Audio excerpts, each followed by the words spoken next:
Your Honor, Ace Attorney.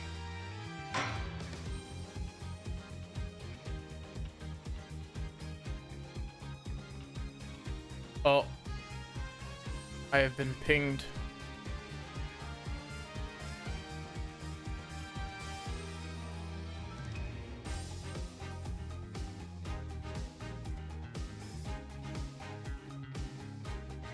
Hi Rev, how are you doing?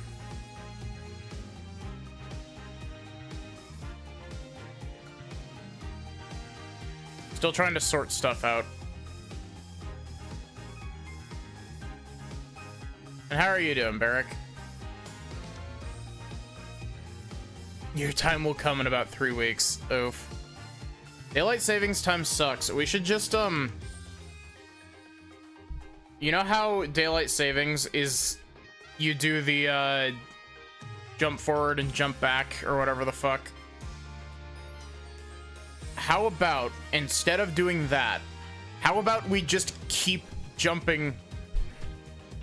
How about we just keep falling back?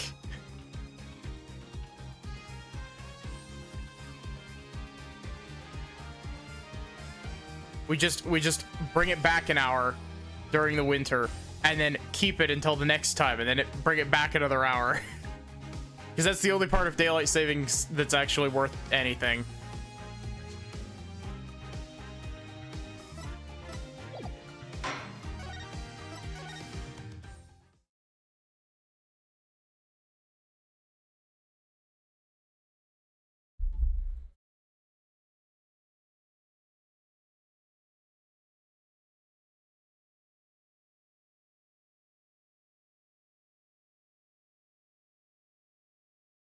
Their suggestion is to jump forward forever.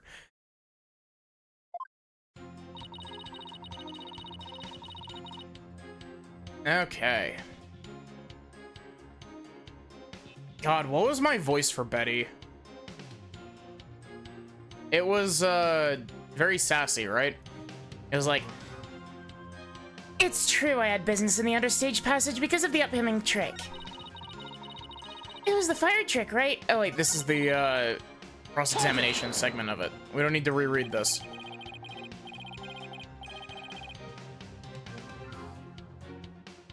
If you were in the understage passage, which I remind you was the crime scene, then you most certainly should be counted as a potential suspect. But I don't have any motive to kill Mr. Rios. But you, by your own admission, hate Miss Wright. When she was arrested as a suspect, you said it was what she deserved. Objection.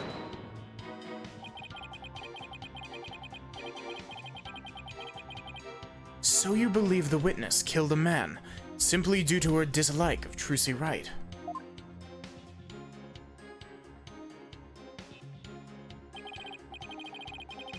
As a motive, is that not improbable at best? But what if her hatred caused her to bear a strong sense of malice against my client?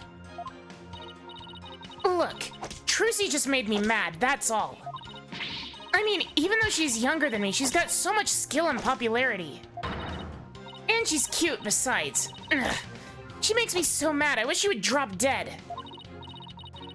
Betty, don't talk like that. And shut your yap. So was it just simple jealousy? Say, Betty, that next trick you were getting ready for.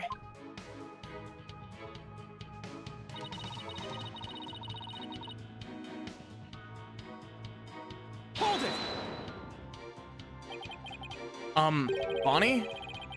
We're trying to get Betty's testimony right now, so... Oh, right. I'm sorry. You can step down if you'd like.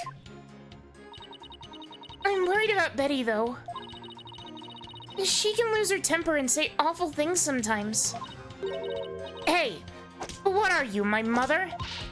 Don't forget, I'm the older sister, you got that? Yes, I got it. I guess I'd worry about... Mount Betty? Oh, Mount Betty. Guess I'd worry about Mount Betty constantly blowing her top if I were Bonnie, too. So, Betty, You were down under stage getting ready for the fire trick, were you? That's right. It's a very dangerous trick, so I had to make sure bleh. I autopilot read the green text. And you were taking every necessary precaution, is that right? Of course, every precaution. After all, it's a very dangerous trick that uses real fire. I mean, we had to be ready in case the curtain caught on fire or something, right? By the time people realized it wasn't part of the act, it might be too late, huh? By people, you mean Athena Sykes, then yes. Wow, a fire trick. Sounds really impressive. Your beard would go up in smoke, old man. I bet people would mistake you for a cue ball or something without it. A cue ball? Betty, don't be rude to the judge. Betty, you know that fire trick?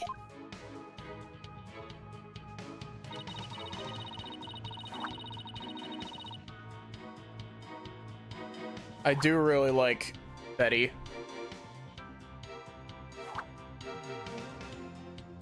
It was in the script, and I really wanted to see it, but I couldn't because of the accident. Hold it! I see the fire trick was a part of the script. It seems Mr. Rios was scheduled to perform it later in the show. Did you not get to see him practice it beforehand? No.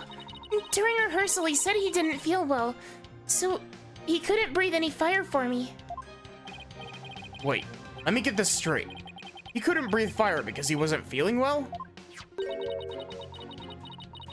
My magical powers appear to be on the wane today. And that's what he said. So it was just a part of his usual The Great Mr. Rios shtick. It's really bad I didn't get to see the trick because of the incident. Which was completely unexpected, of course. Hey! Shut up! You're gonna give it away. Anyway, I was real busy. Hold it! So what exactly do you mean by you're gonna give it away? See, Bonnie, you and your big mouth. Now Lobster Boy wants to know what we're talking about. I'm sorry.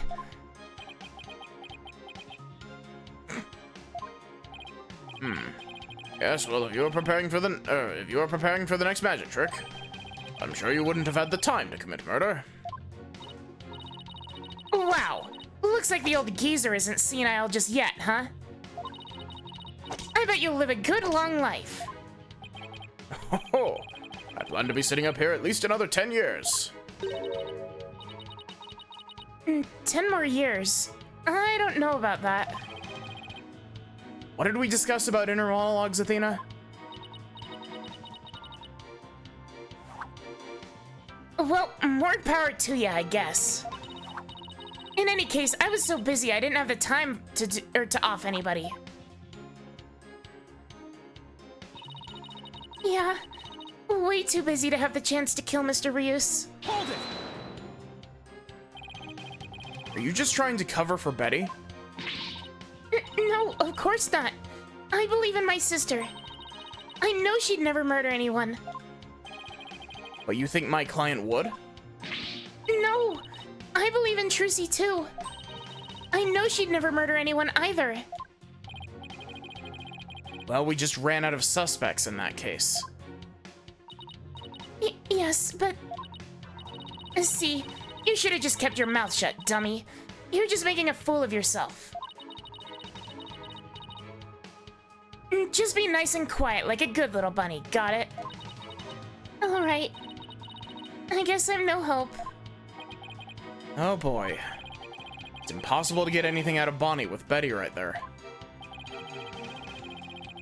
So Betty was too busy getting ready for the next trick to have time for murder, huh? There must be some way to prove that wasn't the case. Okay, so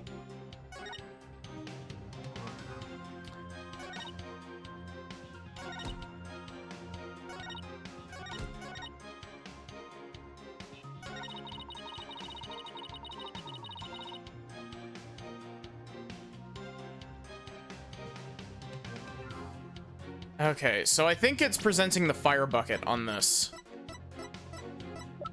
Because the fire bucket is covered in dust. Which means that it wasn't ever filled.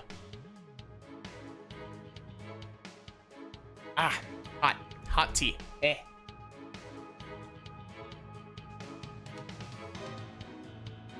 Objection! I hate to break this to you, Betty. There's a big flaw in your testimony. As big as the one in that floating trick you did earlier. Oh, harsh words. Well, let me tell you something, forehead boy. No one has ever figured out how we do our teleportation trick. No one except me, you mean? Well, we have even better tricks up our sleeves. Thank you, Saribot. Huh? We do? I told you to keep it zipped. Now, don't fight, you two. Mr. Justice, what's this all about a flaw in the testimony? The script has this to say about the fire trick. This will be dangerous. Make sure the fire bucket is ready. However, we found the fire bucket lying empty backstage, except for a layer of dust.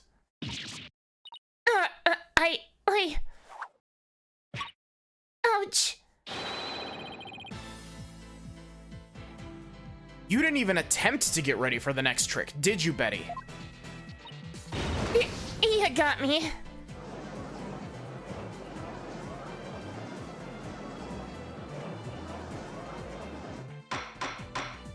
You know, looking at fucking Betty's design, I like that the bat wings in her hair are just the part that was wrapped around the sides to make it identical to her sister's.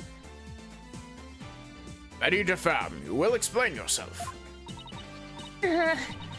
There's nothing to explain. Come on, Betty. We can't hide it any longer. We might as well tell them. Shut up. You can barely take care of yourself. Don't try and tell me what to do. Well, if neither of you will explain, I guess I'll have to.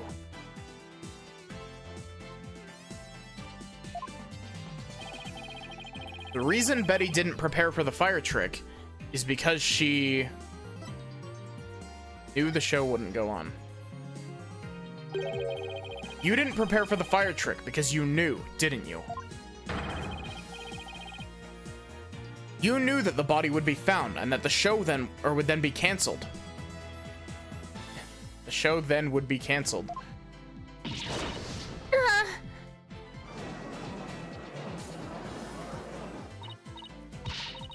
Don't be ridiculous, you insignificant speck of a man. I'm gonna yank those lame bangs of yours off. Is that what you want, huh? Objection!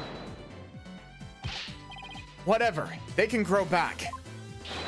Now stop stalling and just tell us the truth already. I can't reveal my secrets. I'm a magician. Objection!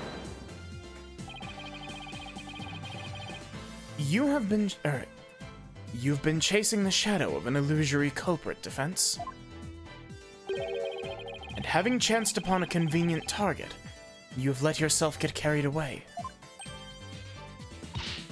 Exactly. Where's your proof, huh? And yet, I concede that the witness's taste for false words has also been proven. I advise you to confine your deceitful trickery to your magic act, witness. Deceitful trickery? Objection! As your court-appointed therapist, I'd like to add something here, Betty. You finally let yourself be who you really are. But if you continue to hide behind lies, you'll just be imprisoning your heart all over again. But all these questions mean you're trying to put me in prison for real. So I'll be behind bars either way. Does that mean you're admitting your guilt? Of course not. I can't believe you people. Every one of you thinks I did something, or did something I didn't do. You. Lobster Boy, Cue-Ball Geezer, Headcase Brat, Cerberus Monk.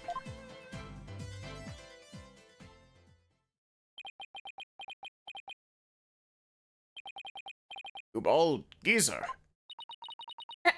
Headcase Brat. Really? Betty, calm down. Come on now, deep breaths, deep breaths. Look, I'm not the murderer, I tell you. Then how did you know the show would be called off before the fire trick? I told you. We can't reveal our secrets. We're under contract. Contract? What is she talking about? Be that as it may, you're obviously a suspect in this case. Objection.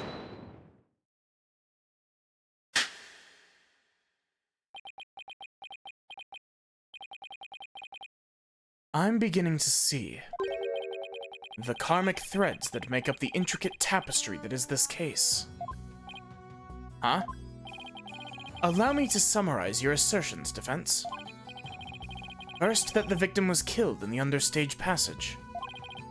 And second, that the witness and the accused are the only two who could have done it. Exactly.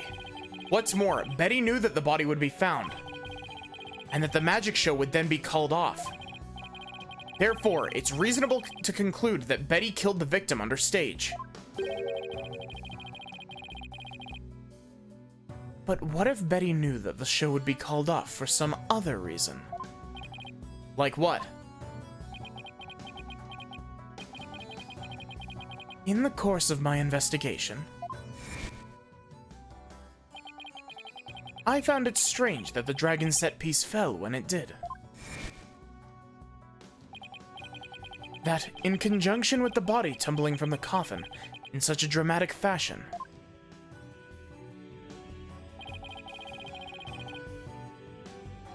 or that in conjunction, I read that sentence with the wrong inflection, all seemed too perfect for mere happenstance.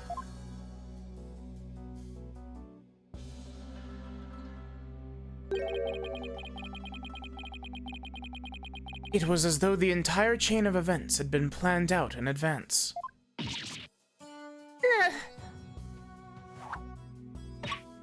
Ouch.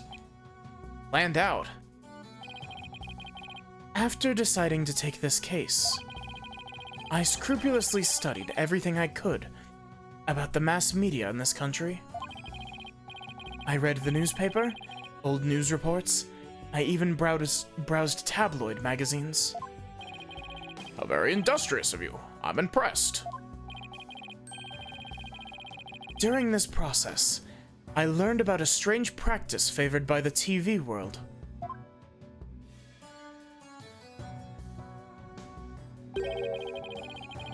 A practice called the hidden camera prank. Betty and Bonnie, you knew about this, did you not? About the dead body appearing in the set piece.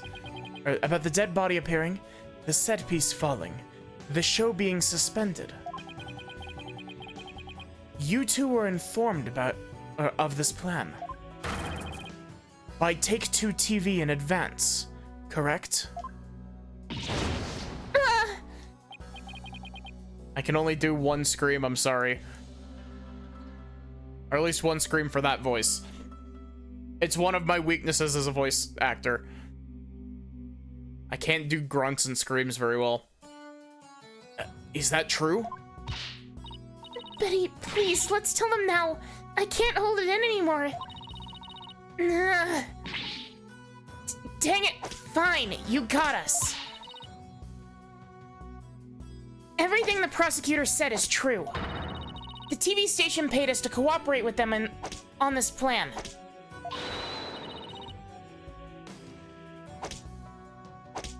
It was all a prank, a big setup planned out in advance. Mr. Ryu showing up dead in the coffin, the set piece falling down. It was all completely scripted.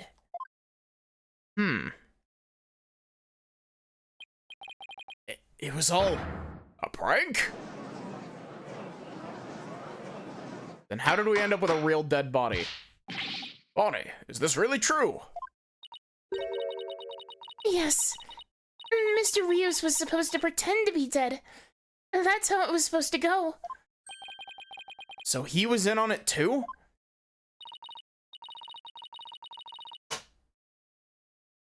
That's right.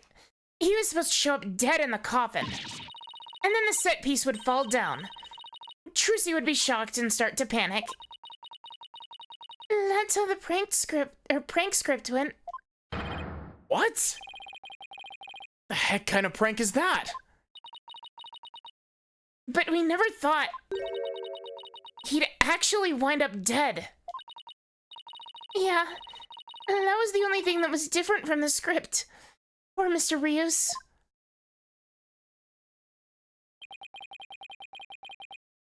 I am so completely lost right now. Well, Betty and Bonnie, it certainly sounds like you have some explaining to do. All right. I guess desperate times call for desperate measures. Just this once. We'll share how it was done with you. So listen carefully. You'll never hear this kind of thing anywhere else.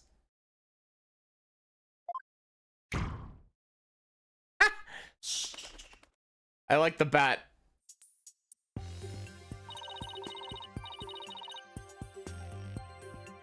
After our teleportation trick went down under stage. Or I went down under stage is what she said. When Mr. Rios' body appeared from the coffin on stage, it was time for Betty to do her job in the understage passageway. That's right. I used the remote control for the winch connected to the dragon set piece. And made it fall down.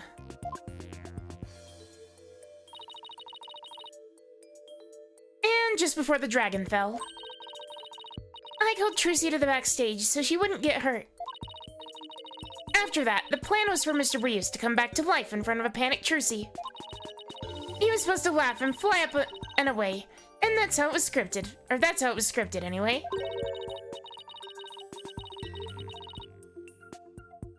But for some reason, he really did turn up dead. So he kind of just stayed on the ground. What kind of sick joke is that? Sounds like a terribly mean-spirited prank to me. Our defendant was trying to do her magic show. I guess so. I'm sorry, Trucy.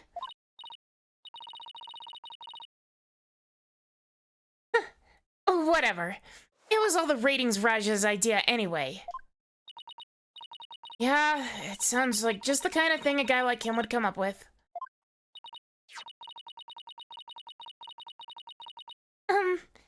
This is the prank plan script we got from the ratings Raja.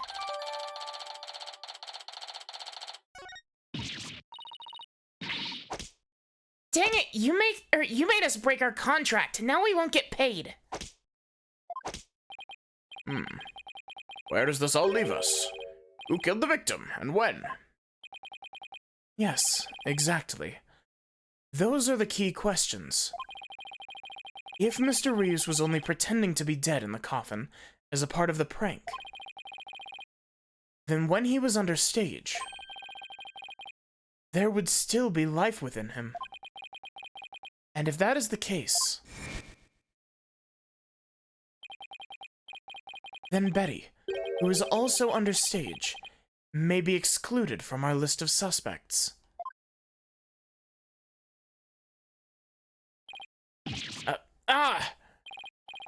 Witness, was the victim alive up until he entered the coffin?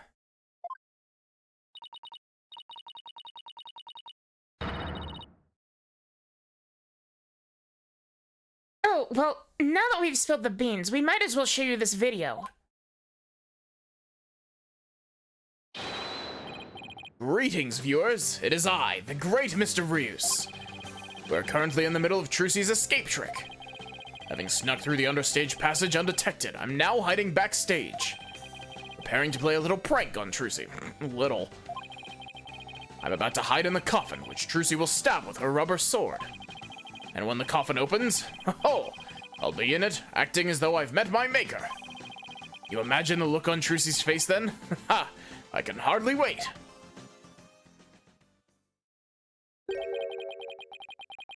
He's about to hide in the coffin.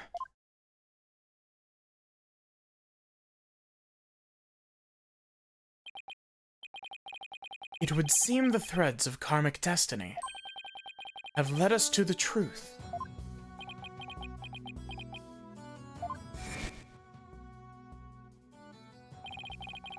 The victim passed through the understage, where Betty DeFam was, and came up in the backstage area. We know this because Mr. Rius appeared to be backstage when he shot the video we saw.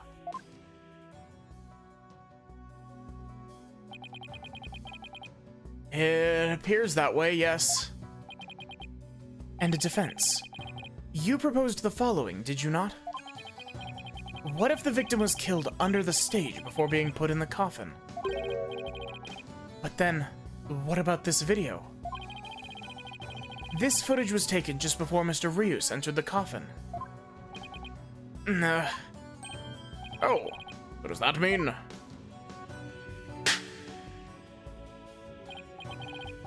Yes. It is horrible, but true.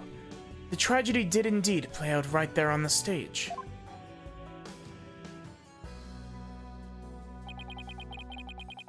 Fucking Betty's face in this screenshot every time.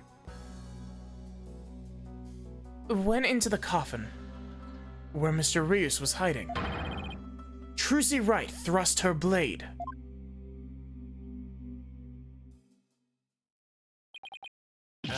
Aha!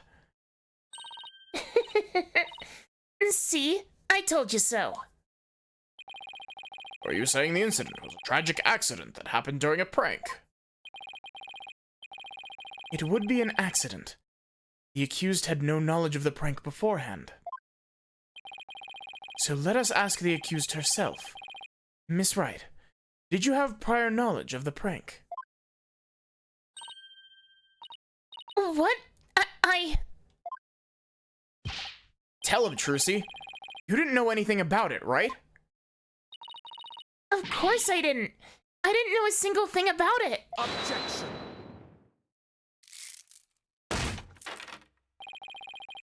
Still think you can play innocent, do you? In that case, you leave me little choice but to present this piece of evidence. Looks like some sort of note.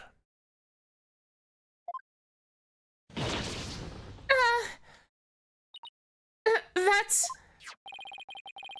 I found this note in the dressing room after the incident. At the time, I did not understand what it meant, but it's all clear to me now.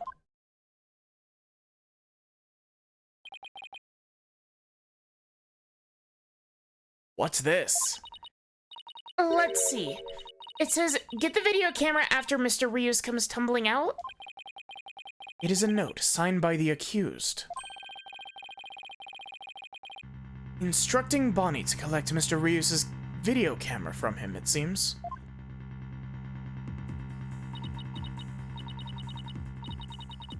I don't get it. It doesn't make any sense. I found it in the dressing room before the show. When I saw it, I realized that Trucy knew about the prank.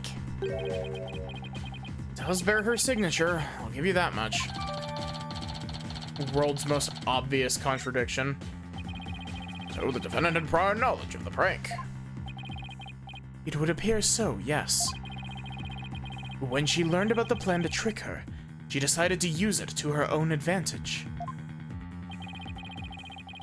So she thrust the steel sword into the coffin, where the victim stood chuckling to himself. Is that not what happened, Mrs. Wright? Of course not. And I didn't write or sign that note. Ah, but the handwriting matches yours. All of the evidence and testimony points to you being the culprit. But I didn't do it. It wasn't me. Then explain the existence of this note. You can do that, can you not? I can't explain it. I didn't write it, so I don't understand. I didn't kill Mr. Rios. You have to believe me.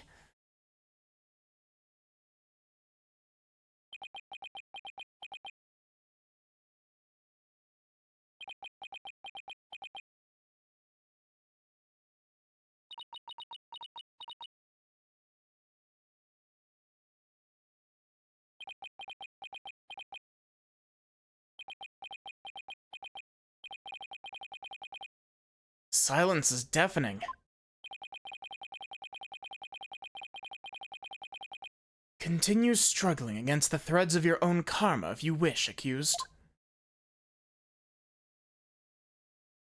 Even as you are inescapably caught in the web of fate you've spun for yourself.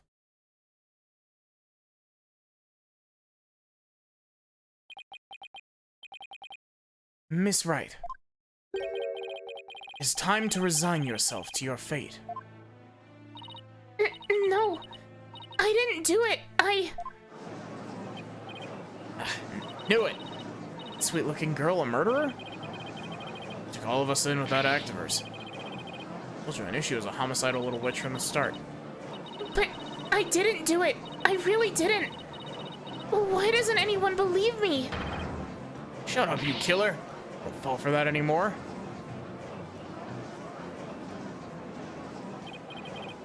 This is bad.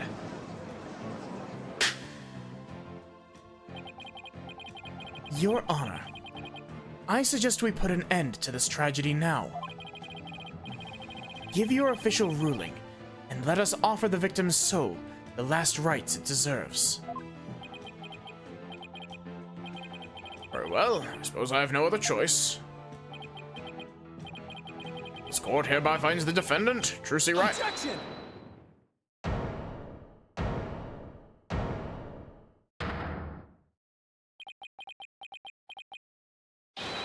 The defense has an objection. Apollo? You. Even now, you would. Won't give up. I refuse to let either of them down. Mr. Wright, who's counting on me, and Trucy, who's put all of her faith in me.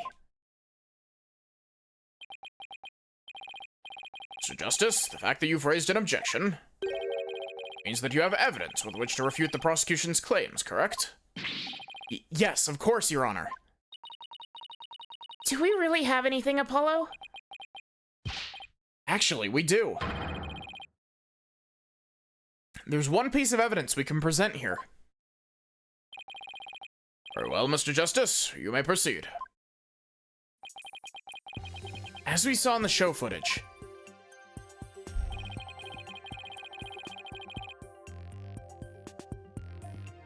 there's no question that the defendant thrust a sword into the coffin. The defense doesn't dispute this point. But let us not forget that this was a magic show filled with tricks and illusions.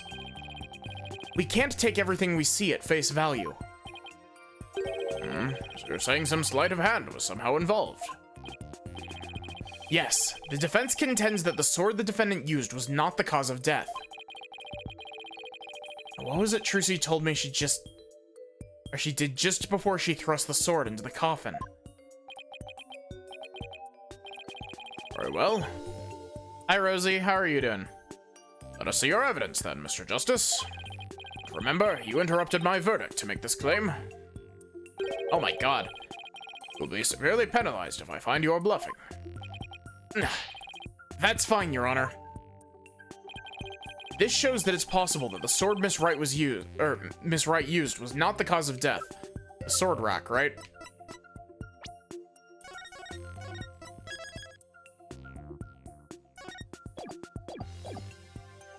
Take that! What's this? A sword from the show. That's right, Your Honor. This rubber sword was in a sword stand under stage.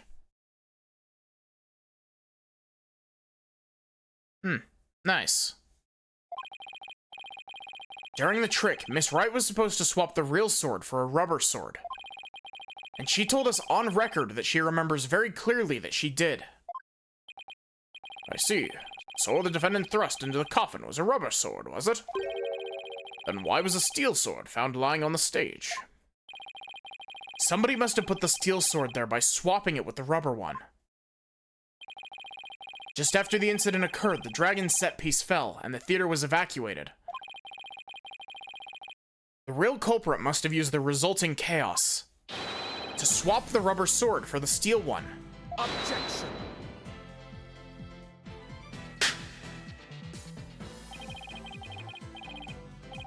Do you not know when to give up, Stinkbug? That is not possible. Blood was found in the coffin hole that the sword was thrust into. It must have been left there when the accused withdrew the sword. This is incontrovertible proof that the sword she used was the steel one. Objection. That blood could be the result of someone tampering with the crime scene after the fact. After the set piece fell and the audience was cleared out of the theater, there was plenty of time for somebody to plant that blood there. Objection.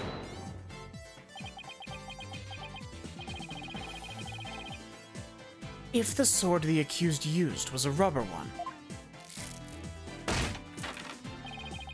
then when exactly do you propose the victim was killed? Given that Mr. Ryus was alive when he entered that coffin. Objection. Finding the answer to that question is precisely why we need to continue this trial.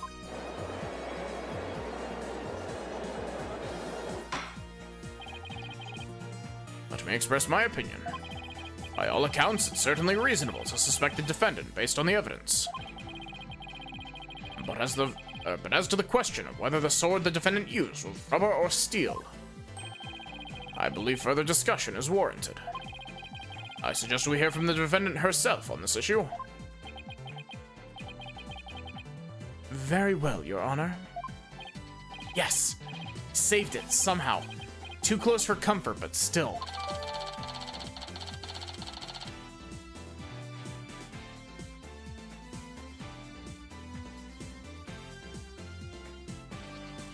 Okay, so I'm thinking about this.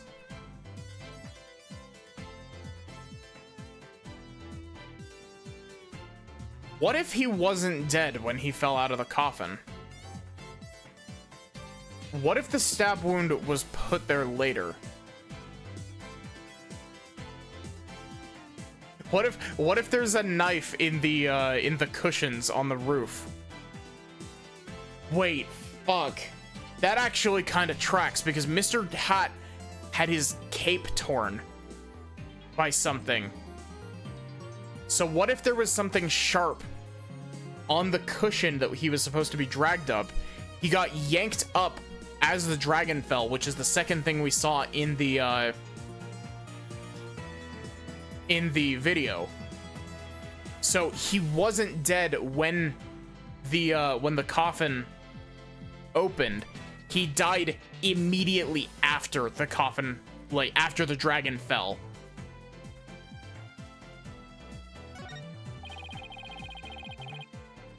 Let's adjourn for a brief 15-minute recess. I advise the prosecution and the defense to use this time to prepare.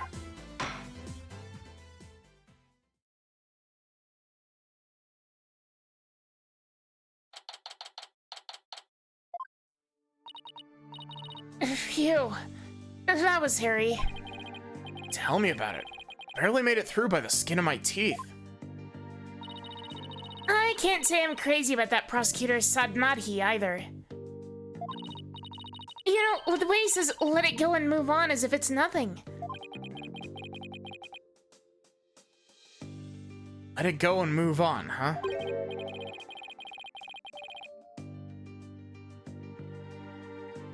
Is this Emma? Whoa, boy. Am I interrupting a secret conclave of villains or something? Oh, it's you. Got your next evil scheme in the works already? What do you want? Keep making that face, champ, and everyone's gonna change the channel. Look this way, Trucy. Now smile for the camera. Let's see those pearly whites. Now what the Grammary Creed tells you to do?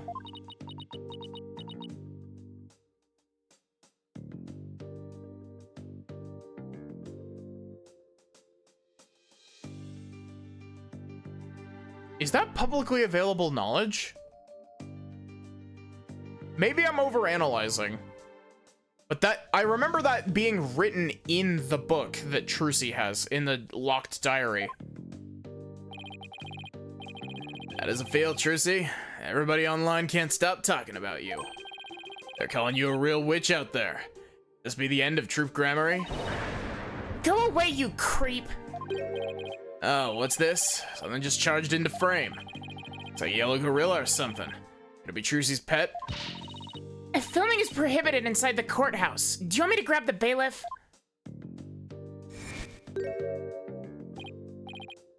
Filming? What are you talking about? I don't even have a camera on me.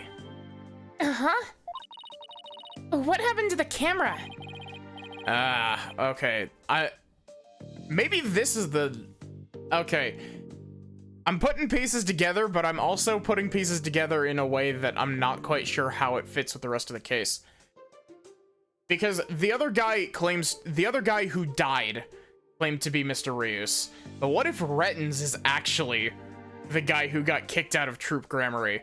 Because he lines up with the MO of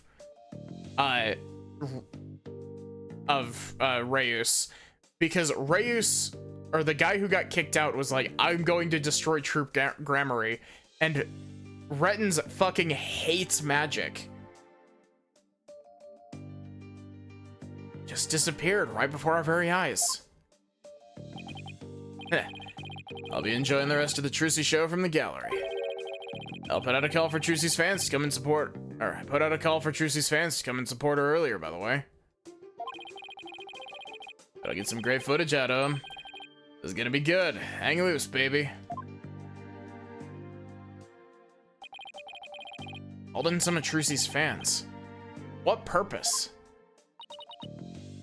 Apollo? That thing Mr. Rettens just did. That was some high-level sleight of hand. Huh? Why would he know how to do something like that?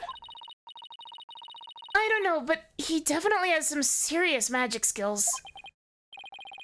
Oh, wait. I thought he said magicians were all a bunch of good-for-nothings. Lawyer?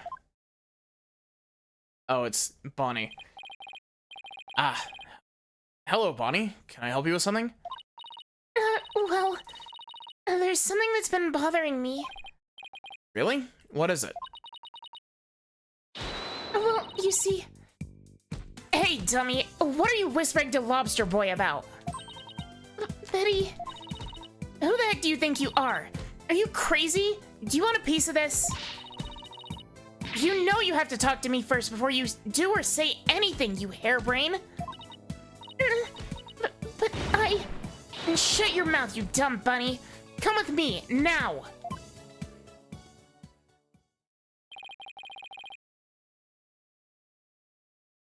Wonder what was bothering her.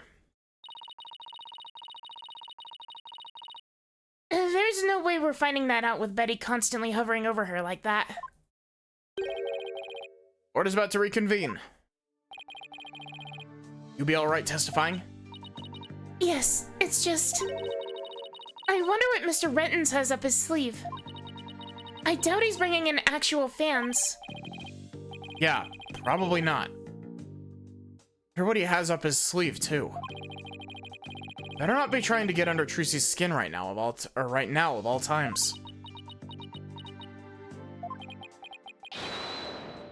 You're Trucy right, and you'll be fine. Oh, there goes Apollo with his best trick. That's right. Whenever I'm feeling down, I always tell myself I'm fine. All right, I'll give it a try. I'm Trucy Wright, and I'm fine.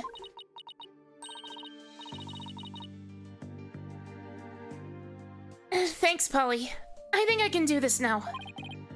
Atta girl. Good luck up there on the stand. You'll do great. Thanks. I'll be fine. I can do this.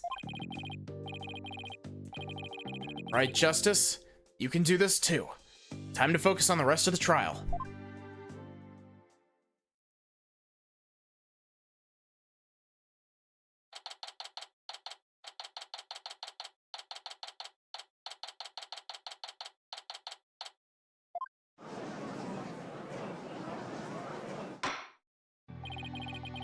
Court is now back in session. Defendant, please step up to the witness stand. Trucy Wright, magician. The liar, that deceitful witch. Put her in jail. As member of that criminal troupe. We don't want to see you on any stage. Order. The gallery will be quiet, or I'll have you all thrown out on the spot. What's with all the hecklers? I bet they're the fans Mr. Retton's invited. Grade A jerk. He's not gonna psych us out.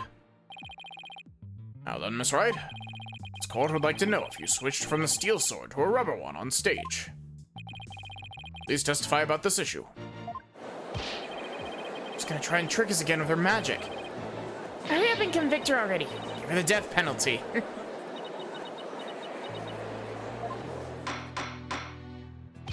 Silence, all of you. I won't tell you again. Miss Wright, you feel able to testify? Yes, I'm fine, Your Honor. Trucy, knew I shouldn't have let her go through with this. I'd like to make a small request. How about instead of testifying with words, I show you exactly what happened? Would that be alright, Your Honor? You can witness my stupendous sword-switching magic and judge for yourselves. In spite of everything, she's still smiling. Our Trucy is amazing, isn't she? Sure is. She's doing just fine up there. True entertainer always keeps a smile on their face. He's faithfully following the Troop Gramarye Creed even now. She really is something else.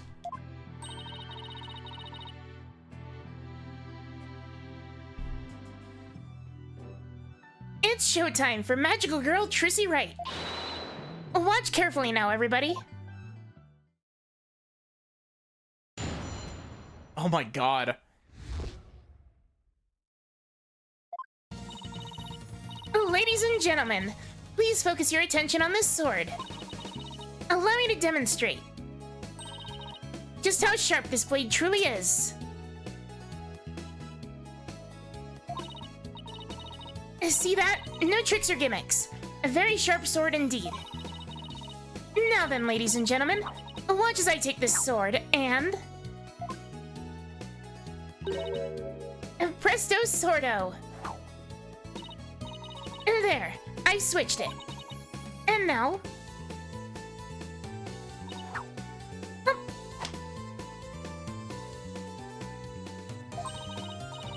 As you can see, the blade isn't steel, but rubber.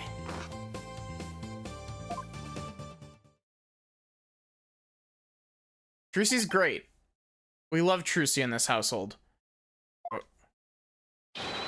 Bravo, Miss Wright. Wow, she switched them in a flash. See, this is it. He's completely turned the entire room around. Hecklers are being drowned out by all the cheering. Where did the steel sword vanish off to, Miss Wright? In order to deepen our understanding of the case, please tell us if you would. I'm not asking out of mere curiosity, just so you know. I usually hide the steel sword backstage when I switch them during the show. So you thrust the rubber sword into the coffin. Steel sword wasn't even on stage, but behind the curtain. Exactly. So you see, there is a trick and gimmick to it after all. As for where the steel sword went when I performed the trick just now, it's a secret. Wouldn't want to spoil the magic for you now, would I? Oh. That's our Trucy. Yeah, still. Miss Wright? That part where you spun around. That's the actual part of the sword switching trick you do for the show, right? Right. The other parts, like the apple, were just to help with my explanation here in court. That's funny. I think I found an inconsistency in her testimony.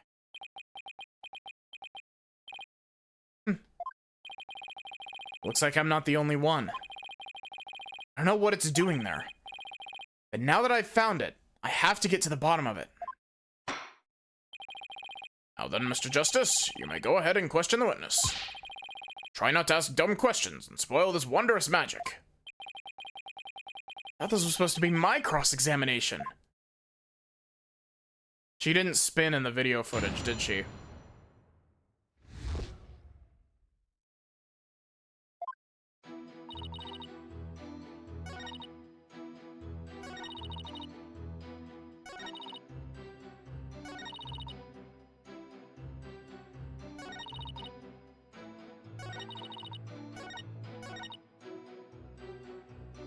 Hold it! So you switched swords when you spun around just now. That's right. It's the same way I do the trick in the actual magic show, too. But I'm also doing a lot of extra things that I don't do during the show right now, though. The key point is the sword switching. If only we could prove she did it during the actual show, too. Right. Prove that she switched them during the show. What's the matter, Apollo? You look troubled. Oh, it's nothing. Uh-oh. This is quite the pickle. How should I go about handling this? That's right. Please continue with your trick. So you've all just witnessed me switching the swords.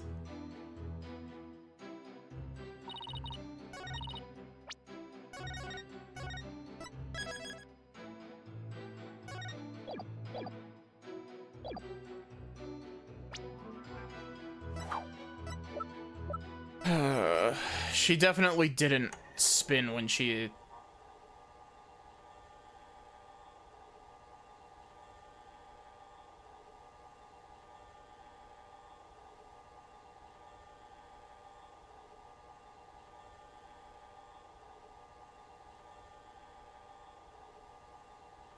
Unless Mr. Hat spinning there counts, but...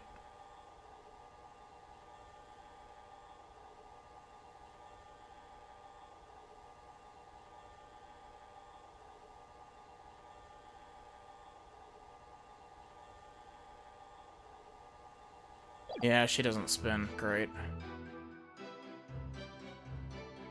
Objection! Miss Wright, there's something I'd like to confirm with you. What is it, Apollo?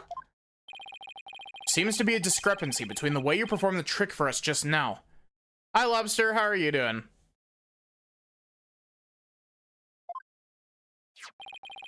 And the way it appears in the show footage.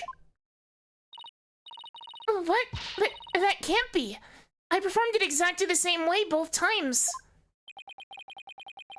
What's going on here? Miss Wright, I have the show footage right here. And the part where you twirl your cape around is missing from it. What? But I did it. So... really is the exact moment you switch the swords. Yes, that's right. I knew it.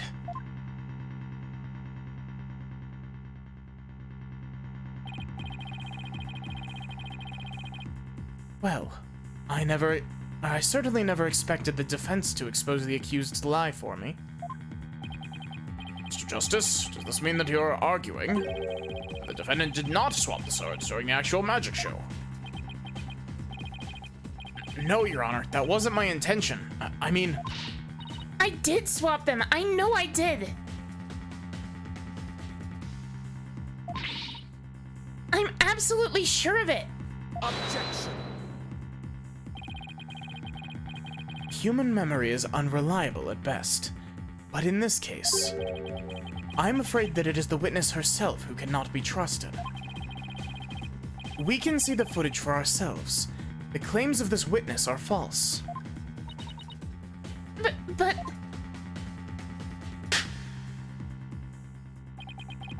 Now that it has been proven that the accused did not swap swords, means that the use of the steel sword to pierce the coffin was wholly unintentional.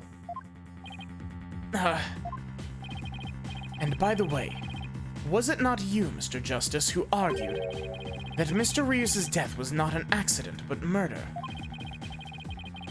I assume you have no objections to that still? It was, after all, your own assertion. Defense, The defense has an objection. To you, Mr. Apollo Justice. I demand you withdraw the discrepancy you pointed out just now. There is a discrepancy, and it must mean something. I'm sure of it. Defense team kindly save their spat until after court is adjourned. Now, after all this debate, it seems we've come around to the original argument. Defendant knew about the prank plan that would place the victim inside the coffin. What's more, the defendant did not perform the sword-switching trick on stage. Through her actions, I'm afraid I've come to see the true intentions of the accused. Her murderous intentions. Such a shame. But I did switch the swords, I swear! Knee deep in it now, Justice.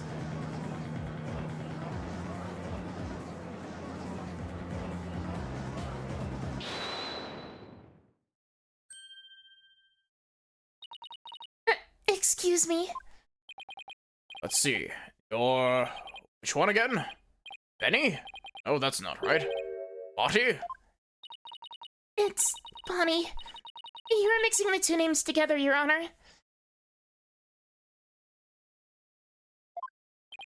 Oh, pardon me? Do you have something you wish to say, Bonnie? Yes, Your Honor. I'd like to testify. Oh, what? The more I think about it, the less possible it seems. I don't believe Trucy killed Mr. Ryus. Bonnie? Hey, what's the big idea? He's such an incredibly gifted and talented magician. I would never commit murder. I refuse to believe it. What are you talking about, you harebrained hare? You keep your trap shut. I got a bag of baby carrots for you, so chew on those and pipe down. No, I won't be quiet.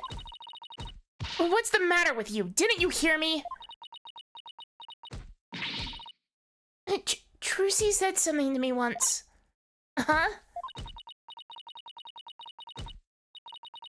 She said, no matter how scared you get, no matter how mean people are to you,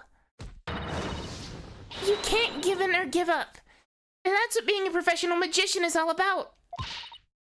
Isn't that right, Trucy? That's right, Bonnie.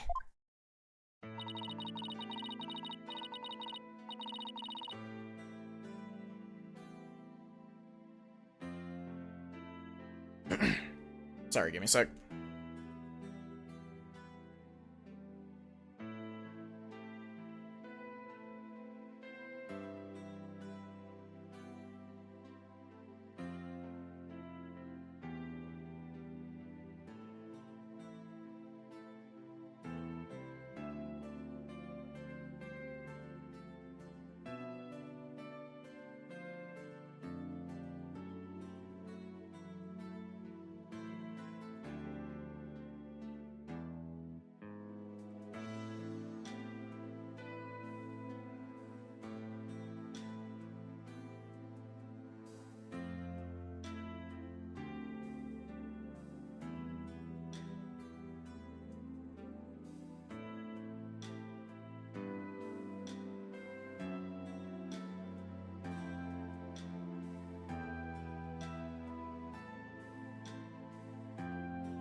I've always been afraid to stand up to Betty. Afraid to defy her. So I did what she said. But when I saw Trucy today, she gave me strength. Gonna try and trick us again. Yep, hurry up. Get rid of the death penalty.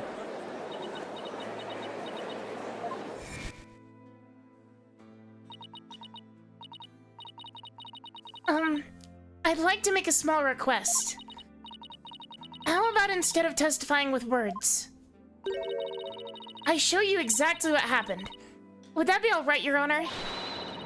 You can witness my stupendous sword-switching magic and judge for yourselves. Why are we reading this again? Why does this game seem to think that it's Apollo Justice? Seeing her courage, and the way she kept smiling despite everything, she's just incredible. So, I'm not going to run away. I'm scared, but for once, I'm going to be brave.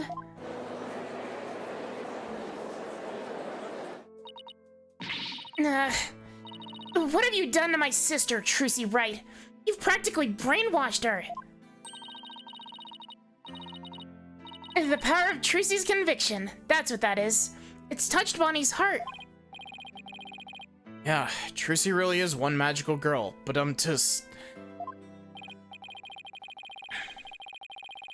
Bonnie, is the topic of your testimony related to that thing that was bothering you? Thing you tried to tell us about in the lobby during the recess? Yes. Ever since I saw the show footage, something's been nagging at me. I'm not exactly sure what it is, but something is off. I feel like something about it is different from what I saw on stage. What do you mean by that, Bonnie? I wonder if what was shown on TV is really the same as what happened on stage. Objection. Of course it is. The show has only been performed once, after all. It can't show anything other than what happened on stage yesterday. Objection.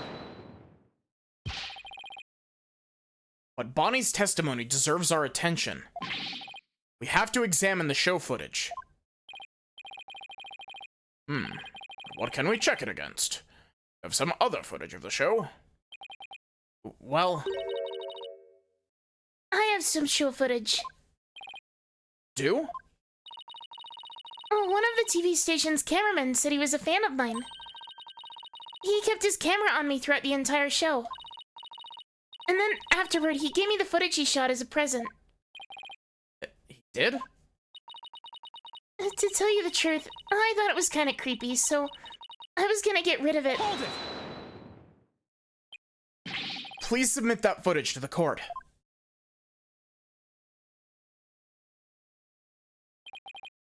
Now then, let's take a look at this new footage.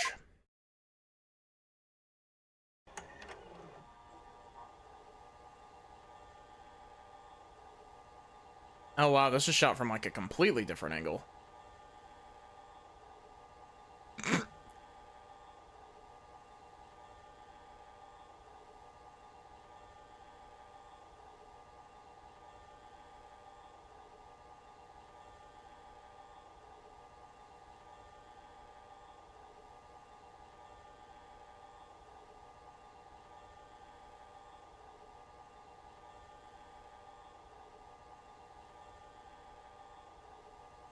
Ards.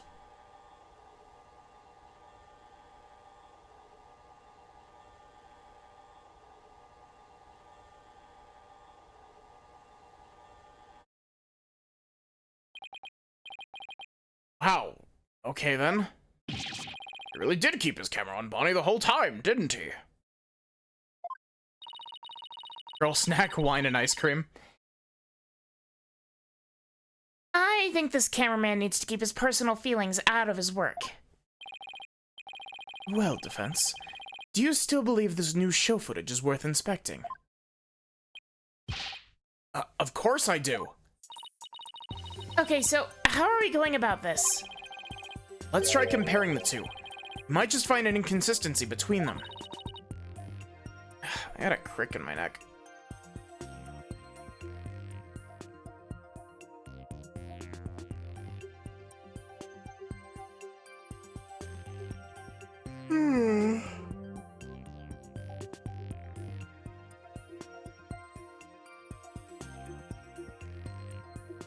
I also just realized that I completely forgot to update my stream information. An inconsistency, huh? Yes, the two pieces of footage are the same scene, so they should match up. But Bonnie felt there was something off about the original footage. So if we can pick out what's different between the two. We'll know what Bonnie found strange. Exactly. Plus, we may figure out why the original doesn't show the sword switching trick. Your Honor, the defense would like to compare these two pieces of show footage. Very well, I will allow it. What a waste of time. Apollo, do you know how to compare the two pieces of footage? No, I've never done it before. I'll give you a little lesson then. Use the video player's buttons to go through the footage. When you want to speed through, use the fast forward button. If you want to go back, use rewind. Want the playback, use the pause button. If you fast forward or rewind when the playback is paused, you can do a slow frame-by-frame playback. Okay, cool. Okay, and so how do I switch between the two videos? Switch camera button, okay. Now, if you find a difference between the two pieces of footage, put the cursor over what's different and present it with X to the court. Thanks, Athena. You really know your stuff. Not really. I just gave it some gusto and then went with my gut for most of it. What? I sure hope she guessed right. Anyway, let's give it a try. Okay, so...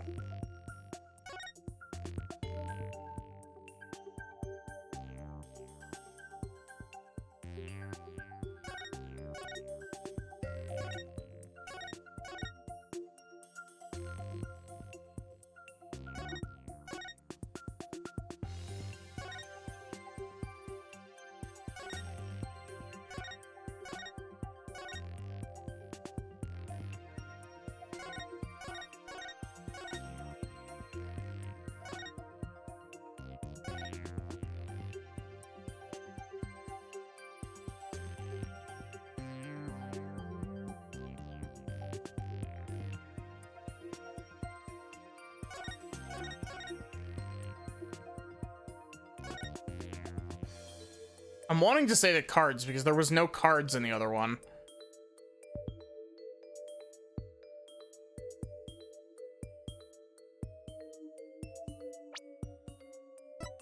Oh, it won't let me save during this. Shit.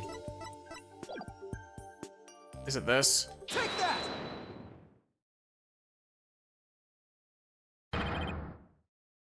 This is it, right here. Take a good look at this scene and compare it to the video shot from the front. Oh, the playing cards don't appear in the video shot from the front. Hey, you're right. What's going on here? Miss Wright, what can you tell us about these playing cards? Oh, those? They're the cards I throw when I do the sword switching trick. What? Mr. Justice, does this mean? Yes, it means that the sword switching trick was cut from the TV show footage.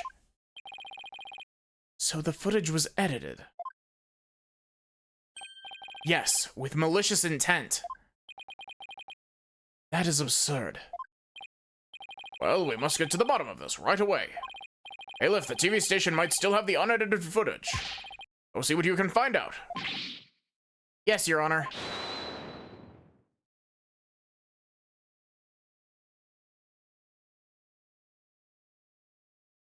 Fucking Roger Rettins. It's you! Now hold up, Your Honor. This is all just a big misunderstanding, believe you me. Give a guy a chance to defend himself before you start pointing fingers. And who might you be? Right, sorry about that.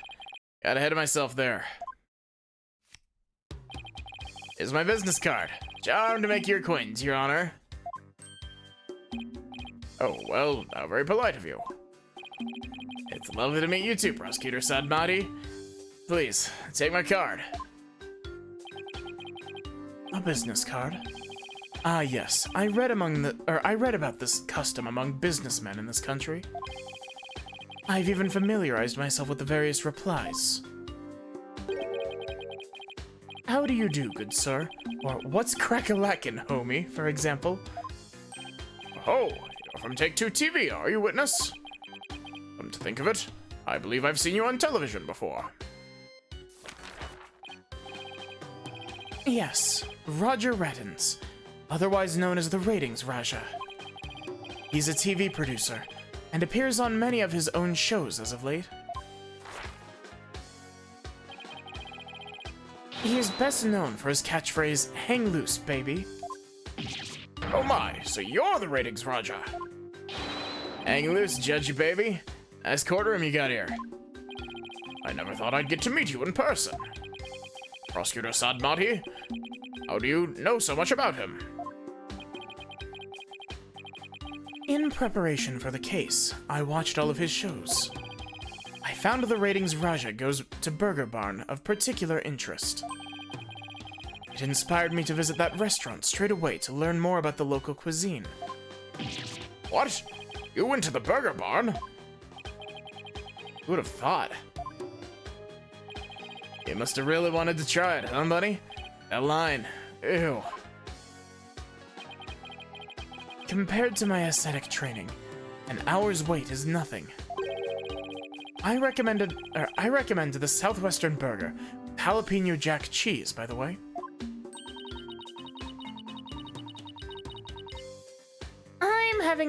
I'm having a really hard time picturing him in line for burgers.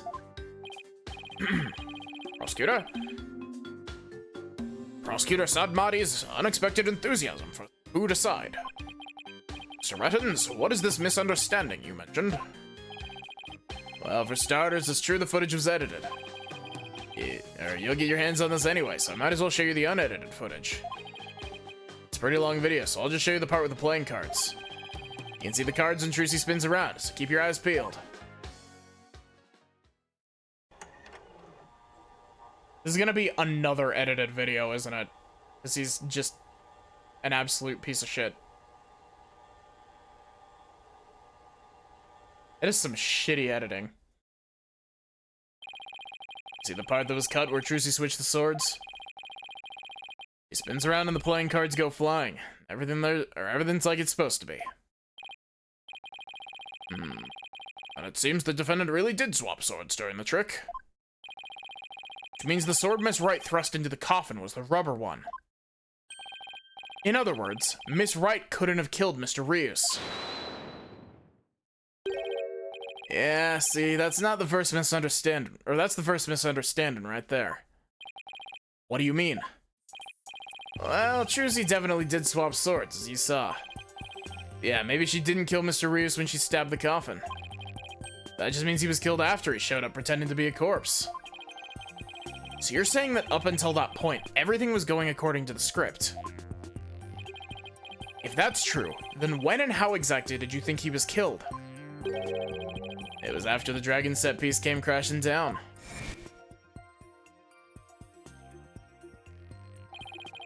I'd say Trucy murdered Mr. Rios when she was hidden from view behind the set piece. Could have easily done it behind that huge dragon and nobody'd be the wiser.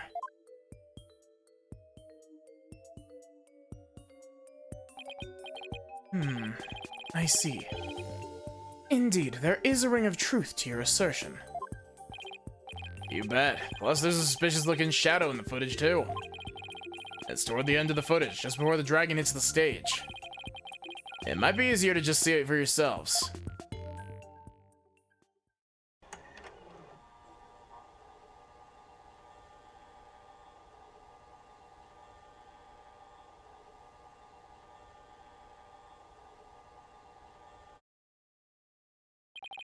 It's only for a split second, so it's hard to catch, but look here.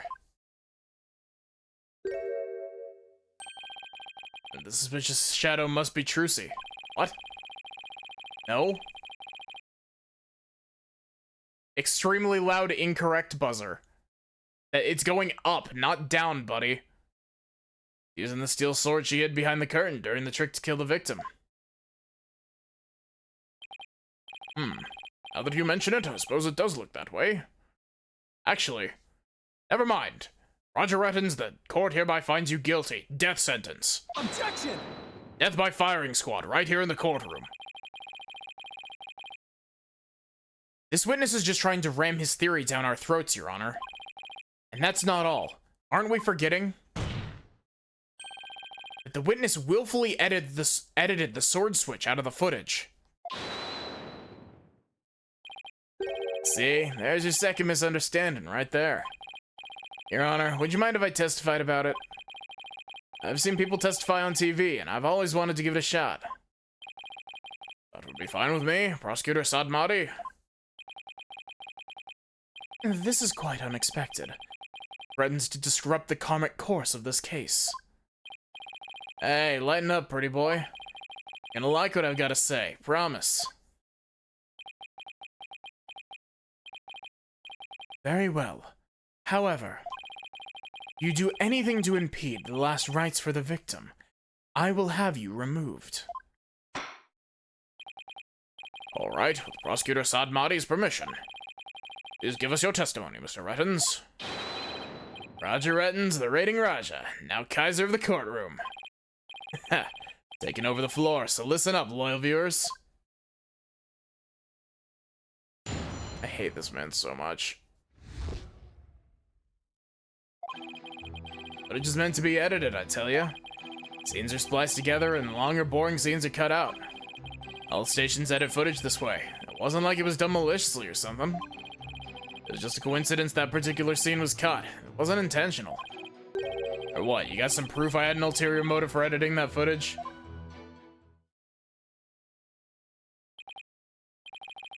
I see. So you're saying it was a coincidence that the sword-swapping scene was cut? That's right. Glad you got the picture. Objection! Coincidence? That's just a little too convenient if you ask me. Oh, an objection. How cool. It packs a lot more punch when you hear live. Do that again. I want to get another shot from a different angle.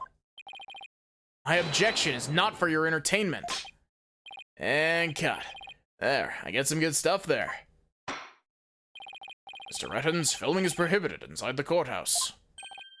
Oops, my bad, Judge. Defense has an issue. It can point it out during its cross-examination.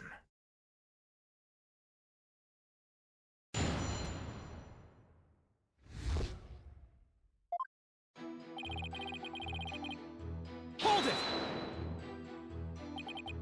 Really? I've never heard anybody say that. It's common knowledge in the TV world.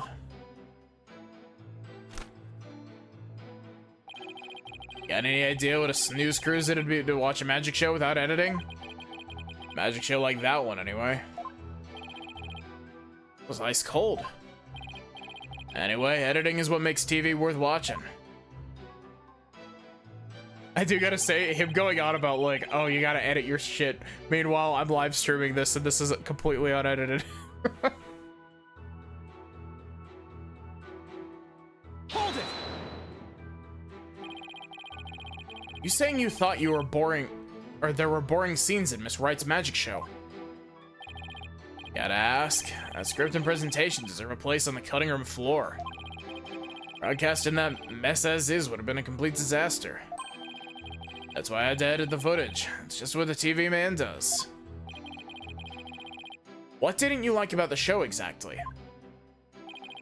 The whole thing. It was a major snooze fest.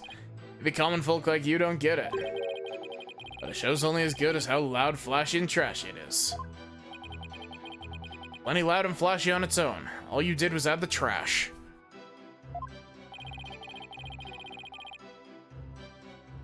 I suppose each industry has its own way of doing things. Just as we in the legal profession focus exclusively on evidence and testimony.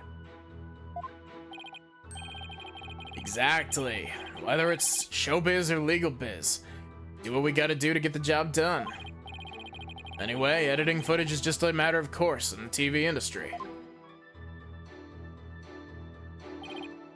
All the stations edit footage this way. Okay, Hold it!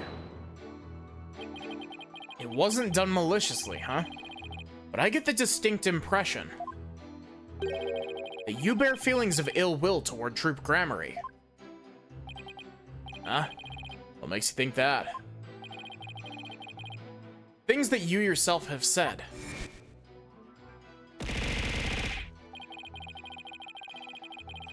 Kill him, yeah. You see, I'll dig up the dirt and expose the dark heart behind that sweet smile. I'll prove those Gramarye magicians are all a bunch of lowlifes. And I also get the impression that you felt this way for a long time. Objection. Words such as those can be interpreted in many different ways. For example, though I bear the defense no ill will, I would not hesitate to say that he is a good-for-nothing lout of a lawyer. Bear me no ill will? Fooled me. And yet, it is the truth. I am only strict on you as it seems you have strayed from the path. You have any objections, Mr. Justice? Please make your case with evidence in the future. Mr. Rettens, please continue your testimony.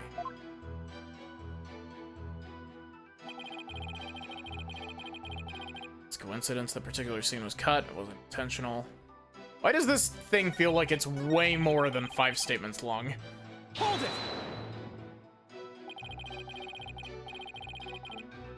Of all the scenes you could have cut, why the sword switching trick? That seems like too much of a coincidence to me. Oh, so now you're gonna tell me how I'm supposed to edit my programs, Big Shot? It's hard being the boss, kid. You gotta make the tough choices. Like which content gets cut. Let me ask you this. Why exactly did you make such a tough choice in this case?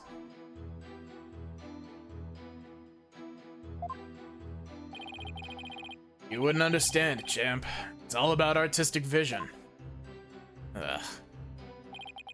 I tell you, people who who tell you how to do your job when they don't know the first thing about it. Yeah. May not know TV, but I know evidence law. Boy, do I have some for you, champ. I might be able to show that your selective editing was intentional.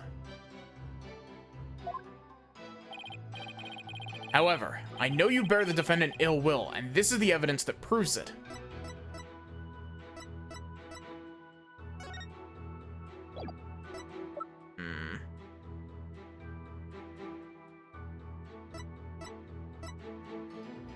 It's the contract. Take that! What? This piece of evidence proves the... Oh, it's the clipboard. Fuck. They both should have counted. That thing? What could that possibly prove?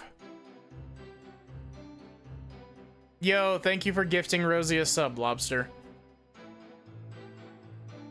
That possibly prove. Take a good look right here. Wouldn't you agree that this puts you in a bad light? Looking bad and having evil intentions are two entirely different things. Look at me, for example. I'm not evil, but I am a bit of a bad boy. Ugh. Oh, if I could be a bad boy myself. Bad lawyers get penalties for presenting bad evidence. Yeah, that was my bad. Look, I didn't mean anything by it. It was just coincidence I edited out the scene. Ugh.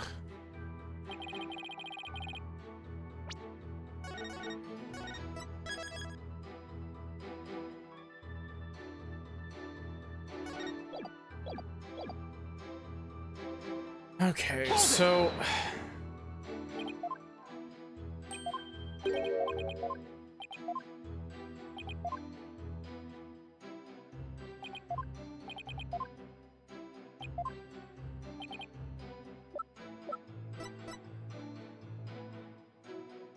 Take that! Huh? What's that you got there? This is the contract you... Okay, fuck off, game. If you're gonna present the contract to start with, let me present the contract. This is the contract you had Miss Wright sign just before the magic show.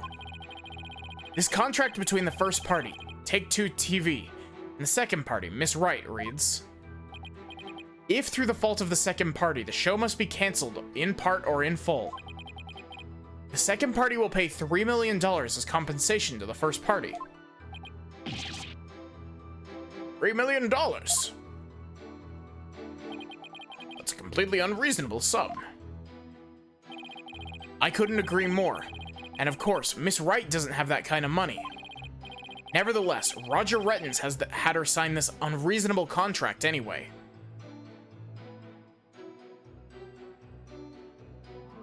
Hi, Sachi. Look, daylight savings. You're able to actually show up to a stream.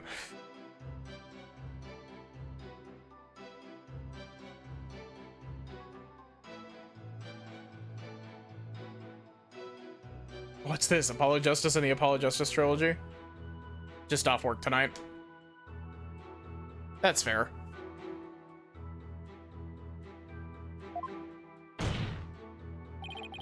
Or more accurately, he conned her into signing it. Conned her? How did he do that? There's a trick to the clipboard that was used by Miss Wright to sign her contract. It houses carbon paper that can secretly copy her signature onto other documents. Oh, come on now. That's quite a nasty accusation you're slinging my way. For starters, you don't have any proof I had anything to do with that carbon paper stuff. Just because Tricia and her agency can't pay up, that doesn't mean I conned her. $3 million. It's totally out of reach for the average person. In any case, this is important new information. Please add it to your testimony, Mr. Rettens. Yeah, how are you doing, Sachi? Where's your proof linking me to that tricked out clipboard? You don't have any, do you? It's gonna be the note, right? That would be my assumption, is that it's the note, because the signatures are identical.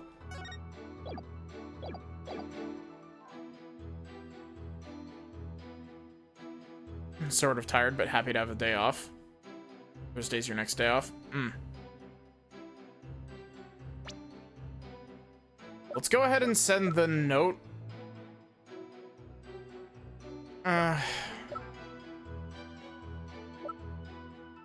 Except that doesn't actually...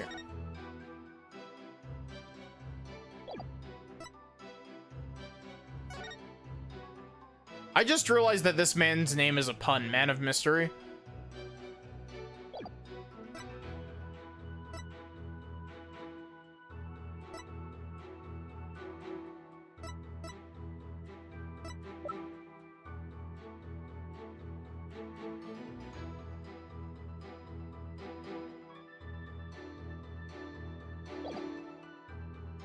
I don't know how that one flew over my head.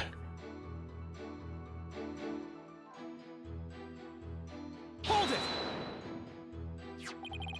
This clipboard is yours, though, isn't it, Mr. Rettens? Well, it belongs to the TV station, anyway. That much I do know. Maybe it was an old prop from one of our TV shows that got used by mistake. Or maybe you used it on purpose to con Miss Wright. Objection! Mr. Rettens has already stated that he did not. Mr. Justice, please do not use this trial to try to get out of paying your agency's debt. That's not what I'm doing. Prove Mr. Rettens is connected to the carbon paper, huh? If Tricia's signature was copied onto the fake contract, then there must be an original contract that Tricia actually did sign. True, but I bet Rettens is too savvy to leave something like that behind as evidence. What if her signature was... Okay, it is it. Like a third document with Tricia's signature on it? Have we seen anything like that, though? Hey, what are you guys whispering about? Let me continue my testimony. Hi, Jaemon, how are you doing? Okay. Objection! You must be quite the con man if you can fool a magician with a simple trick. Doing okay? Good to hear. But if you think you can con a lawyer, you're very much mistaken. Hey kid, would it kill you to enunciate in front of the camera?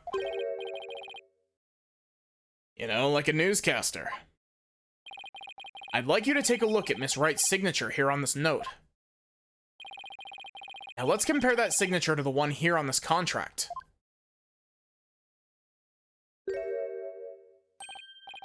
Well, would you look at that? They're exactly the same.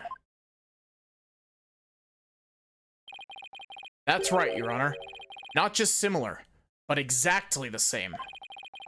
Nobody can sign their name in exactly the same way twice, unless it's a copy. These signatures are proof positive that you conned Miss Wright.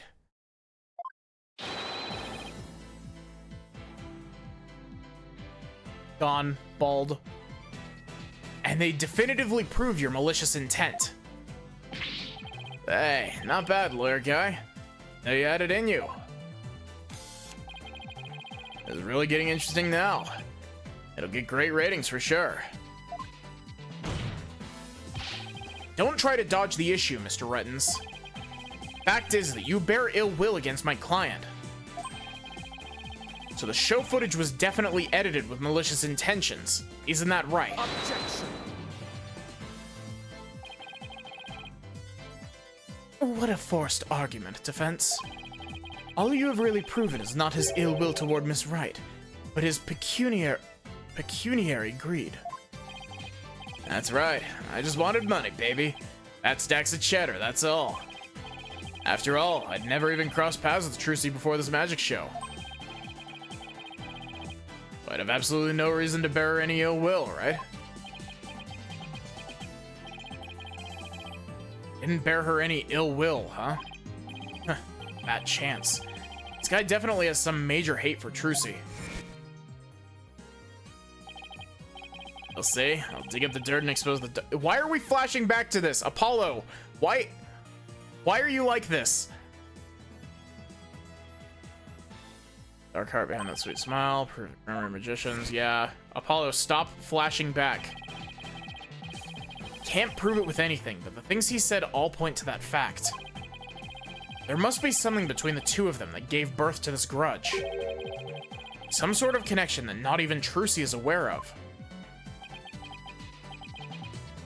Apollo, we get it. You got brain damage and can't remember things. Your Honor, I'd like to argue that Roger Rettens and Trucy Wright must have crossed paths before. There must be some hidden connection between them. Hidden... Connection?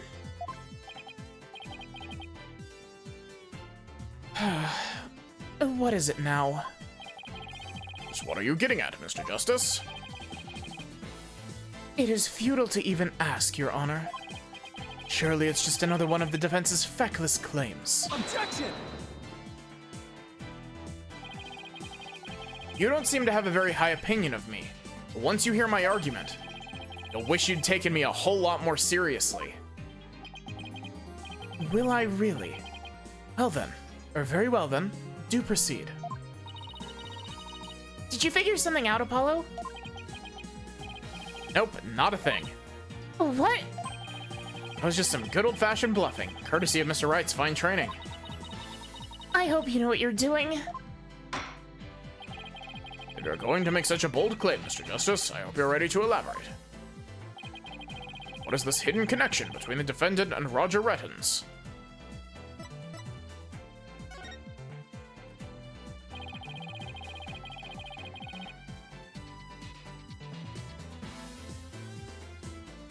That sleight of hand trick Mr. Rettens did during the recess earlier. Apollo!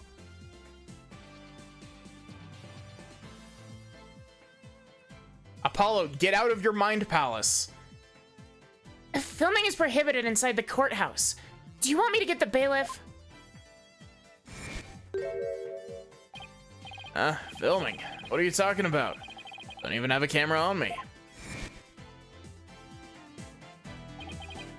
What if Mr. Rettens is a magician too?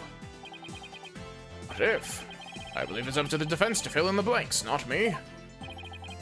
Well, if he is, he may have had some contact with Miss Wright somewhere along the way. Objection!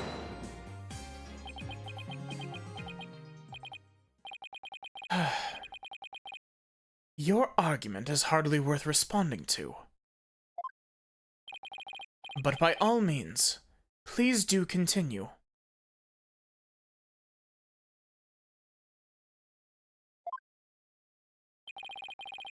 As a passage in the sacred scriptures of Kurayanism states, he who gives a sermon to a monkey is himself a monkey. Yeah, it doesn't matter what you say to a dimwit, he isn't gonna get it anyway. But we saw Mr. Rettens perform a magic trick. He made his video camera disappear in the blink of an eye. I think it would be pretty funny if I were a magician. He must have been seeing things. Want me to introduce you to a good eye doctor?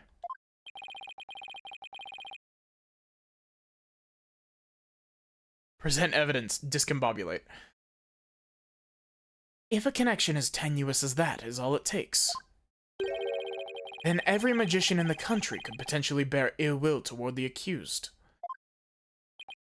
I guess you're right. You're not the sharpest knife in the drawer, are you, short stuff? You would do well to cleanse that putrid mind of yours in the holy waters of Mount Pony Pony? Pony Pony? 3 days under a frigid waterfall, and even you should rise to the level of a monkey. Haha, numbskull for a numbskull.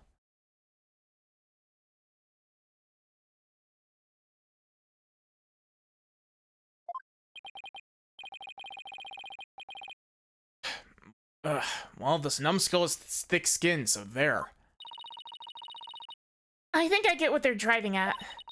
Even if he is a magician, it's not exactly a reason to bear a grudge against Trucy, is it? Hold on. I can think of one person.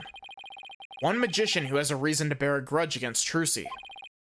Or rather, one magician who has a reason to bear a grudge against Troop Gramarye. Oh?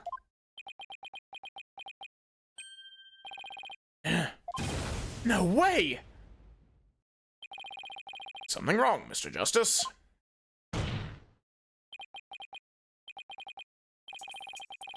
What? Who are you? Sorry, he's been hit on the head multiple times.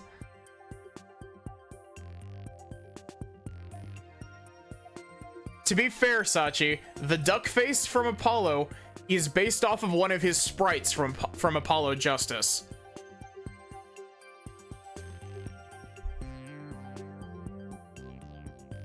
Your Honor, the defense wishes to submit evidence at this time. I see, and what sort of evidence do you have for us? Evidence that points to the real killer, the one who had motive to commit this crime. What?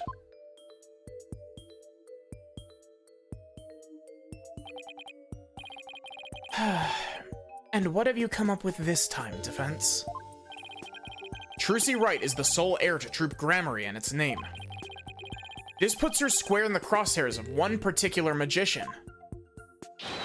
And this piece of evidence points to that one person with a grudge against Miss Wright. Take that! Exactly what you're naming, Mr. Justice. Thalassa Gramarye. 13 years ago, the great Mr. Rius belonged to Troop Gramarye. But then, the troop ousted him, and Mr. Rius vowed to get revenge on them someday. And what better way to accomplish that than through the ruination of their sole heir? Mr. Rius is the victim, Mr. Justice. You've named a dead man as your suspect.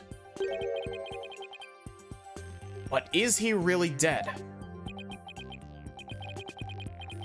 What do you mean, is he really dead?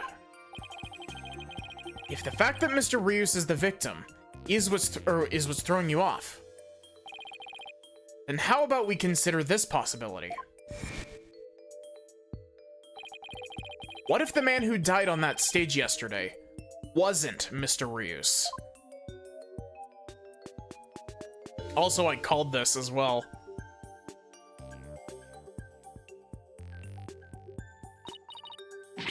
What? You mean the victim was an imposter? Not Mr. Rius.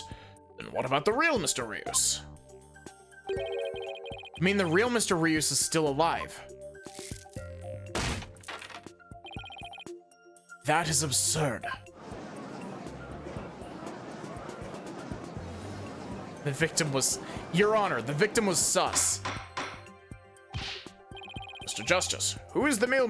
who is the meal, apparently? Who goes to the Hell Dimension? Roger Rettens, Your Honor. Well, sounds good enough for me. Off you go. Mr. Justice, who is the real Mr. Rios, if not the victim of this case?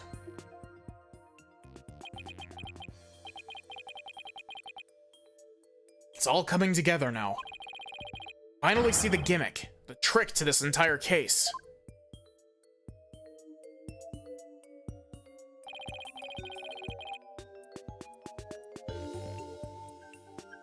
This should explain everything, Your Honor. The real killer, the one who hated Troop Gramarye and wanted to sully its name. The magician lurking in the shadows who set up a fake Mr. Rios in his stead.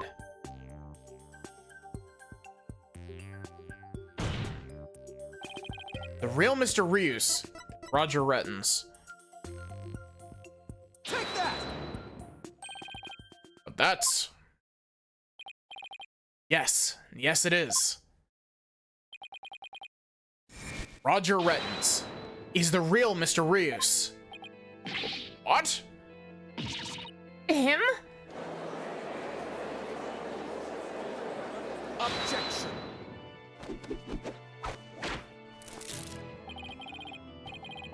Oh, hollow red pepper, your impotent seeds sprout naught but meaningless empty words. You can't possibly have proof to support such an outlandish theory. It's not a bad idea for a soap opera. And not even diehard fans of the genre would stick around past the pilot. You want proof? You missed it. You missed it, Lobster. He's called Apollo a bug, like a stink bug. He's called him a red pepper, and he's called him a lobster. Or no, Nayuta hasn't called him a lobster, but Betty and Bonnie were calling him a lobster. You want proof? Well, I've got proof. I can prove it by proving that the Mr. Rios in yesterday's magic show was fake. And to do that... Ah, I see. I just need you to look at this spot on the poster. Take that!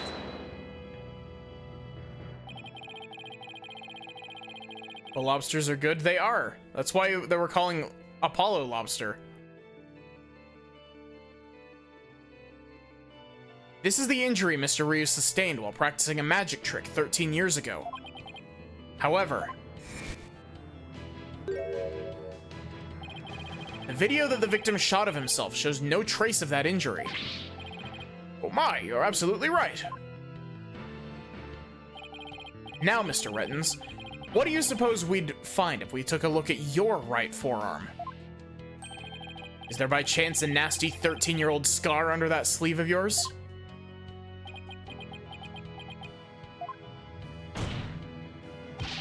Well, Mr. Rettens, why don't you roll up your sleeve and let the court have a look? Or are you hiding something else up there?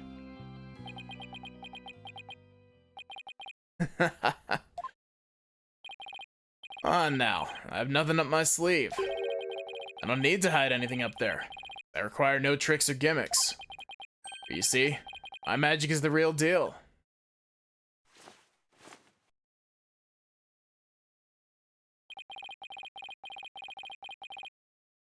Is this what you were hoping to see? Oh, there it is, the scar. You know, when he's not being a sleazebag, like... This pose actually doesn't look bad. That's right. I'm the Forgotten Magician, abandoned to the dark understage of history. The great Mr. Rios. This Is totally...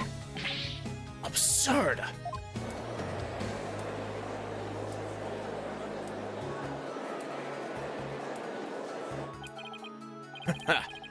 How ironic, wouldn't you say?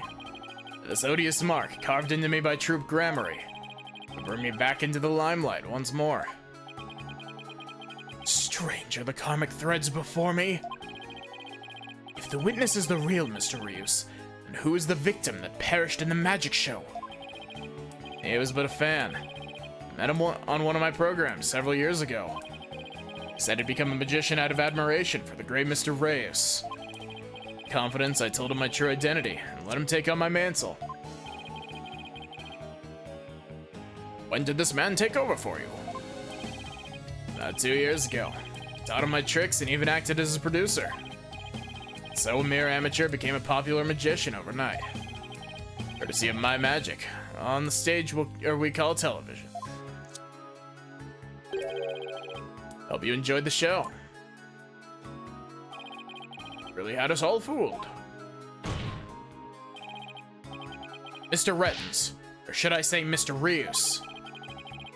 In your hatred of Troop Gramarye, you killed the victim, Mr. Mystery. And then set up Mr. or Miss Wright to take the fall, didn't you? You did it all just to tarnish the Gramarye name. I have no idea what you're talking about, lad. I set up the prank, that much is true. It was simply a harmless joke on Trucy, I assure you. Yet she learned of the plan and made use of it to commit murder. That's how strongly the criminal element runs in the blood of these Gramaryes. Objection! But if it was a secret prank plan that very few people knew about, couldn't you have been the one to use it for murder instead? Ah. Yikes! His head! Just kidding.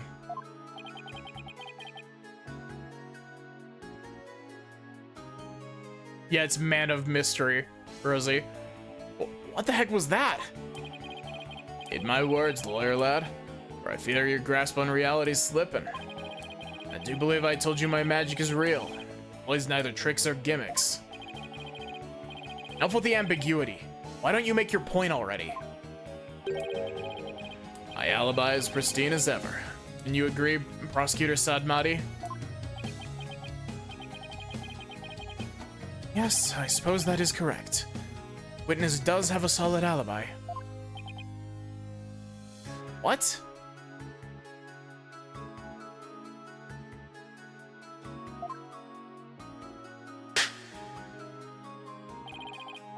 Recall, defense, that at the time of the magic show, Mr. Rettens was at Take-Two TV. A fact that many people can easily attest to. That's right. Forgot all about that. What do you think, Your Honor? You'd like me to testify on the matter? Yes, I think you'd better. Please tell the court more about your alibi.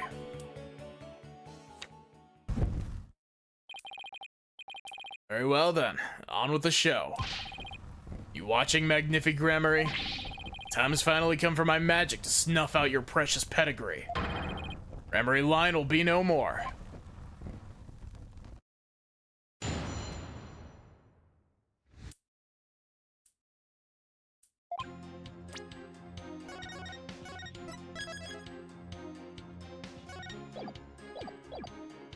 I really hope that they bring back that thing that they had in Dual Destinies that was like the, putting the entire case together thing. I don't remember what it was called, but the extra mechanic from Dual Destinies that wasn't the Mood Matrix.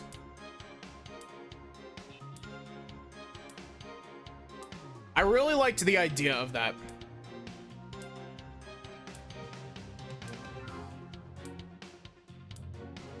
Sorry, give me a sec.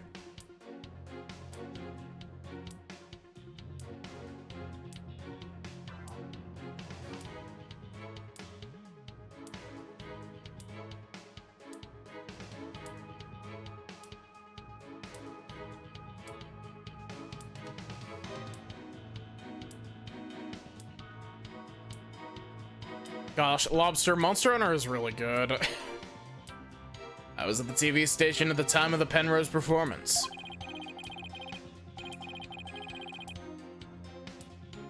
I was busy working on another TV program.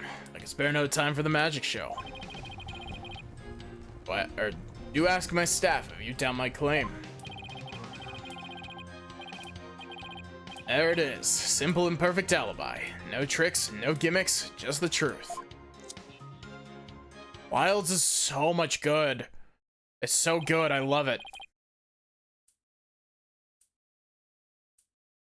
Okay, to be fair, Lobster, once you get past rank 8, it turns into an experience bar. And just is every hunt that you do adds EXP to your EXP bar. So hitting rank 60 isn't that hard.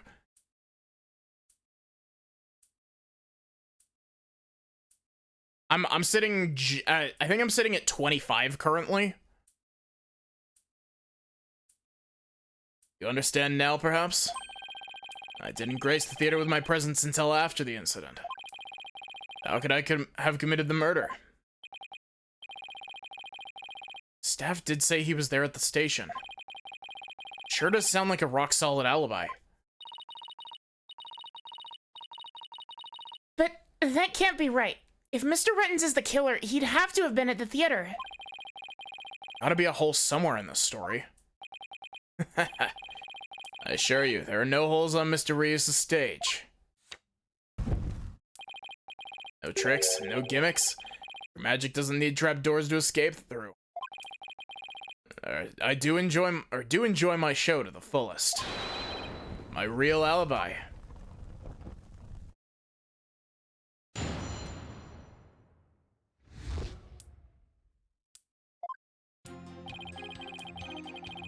Only 4 statements. Hold it! But you did come to the theater eventually, isn't that right? Indeed. Anxious to see how the show was progressing, I made my way to the theater. Let's see, my journey took about 10 minutes by car. Could he actually have been at the theater during those 10 minutes, killing the victim? Allow me to stab at reading your mind. Could I have been at the theater during those 10 minutes, killing the victim? How in the... No, I took a taxi. The driver can attest to that. Feel free to call the taxi company if my word doesn't satisfy you. The driver's a big fan of the ratings Raja. Even gave him his even gave him my card. Gave the driver his card. Very clever of him. Might as well give it up, lad. Questioning real magic is a fool's errand. Besides, you know very well what I was doing at the time of the incident. I was busy working on another TV program. Spare no time for the magic show. Hold it! What was this other TV show you were working on? I was jerking it. I was in the broom closet, jerking it, my man. And by it, I mean, let's just say, my peanuts. Please tell me that people have seen that meme. It's the one that's like, at the stripped club, straight up jerking it. And by it, I mean my peanuts.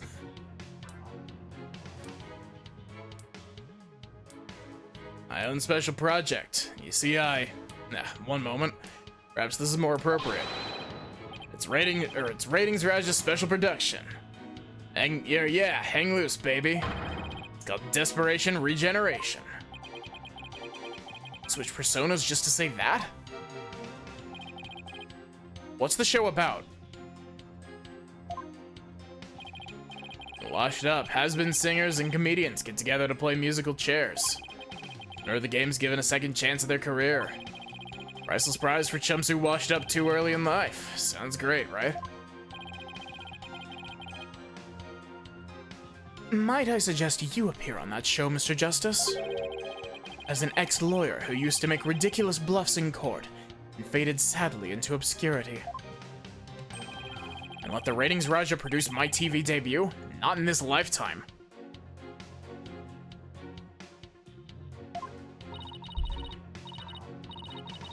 You have great reactions. Who knows? TV might be your true calling. Hey, whose side are you on? In any case, I was overseeing the production of this program during the Penrose performance. Do ask my staff if you doubt my claim. Hold it! And how do we know those staff members aren't in cahoots with you? Make it my business to perform solo. Magic is neither need nor want of assistance. After all, one of them could reveal the secrets behind my magic, could they not? So he doesn't trust anybody, huh? He's the complete opposite of Trucy. There were many people in the studio audience who saw the witness as well. Even if he had been able to persuade his own staff to cover for him, he could not have convinced so many complete strangers to do the same. He really has made a rock-solid alibi for himself. Yeah, it's almost too good, you know? It's eerie how perfect it is. It's all been revealed to you now? There it is. Simple and perfect alibi. No tricks, no gimmicks, just the truth. Hold it! My guess is that this alibi in quotation marks, is rock solid. However, it's an alibi for the wrong time. Because we have no confirmation that the exact moment of his death is while he was on stage. It could have been afterward.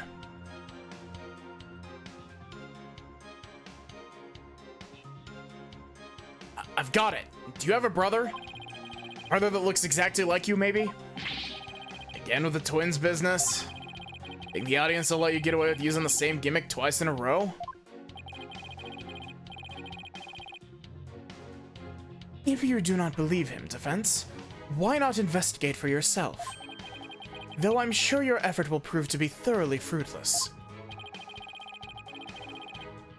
Yeah, I guess the twins theory is a little far-fetched.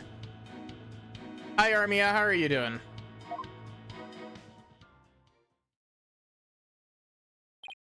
This alibi really is airtight. I believe we've heard enough. While I believe the witness does indeed harbor some ill will against the defendant, there's no reason to doubt that he was at the TV station at the time of the incident. Yes, the facts prove it was impossible for the witness to have been involved with this crime.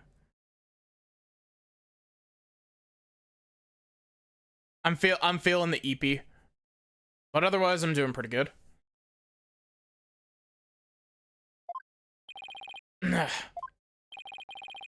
These last rites for the victim have dragged on long enough. The soul of the victim himself is so bored that it is resting on top of your honor's head. It is?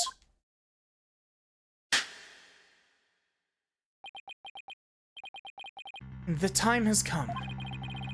Let us punish the sinner and guide the victim's soul to the Twilight Realm. Apollo, Trucy will be thrown in prison, and we'll be out of a job. But if you catch tasty fishies, will you sell me some at a good price? Told you, I have absolutely no intention of going off on a tuna boat. Athena's great. Think, Justice, you just have to figure this out. It's no use. Can't find a single flaw. So what now? Behold my never-ending magic show. Come for the awe-inspiring showmanship of the great Mr. Reyes. And stay for my grand illusion until the end of time.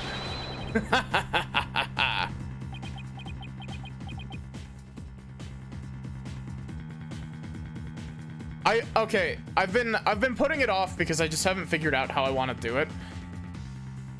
And I want to put it actually on the schedule. We're gonna do the Kingdom Hearts movie.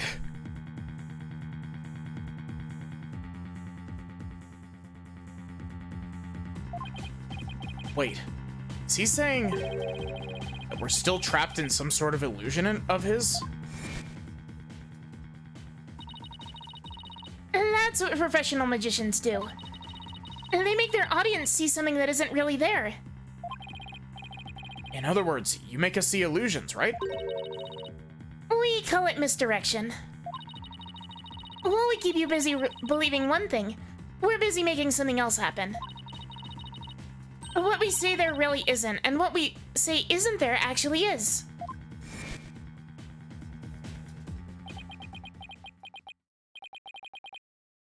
Could it be? You know what, Mr. Rettens?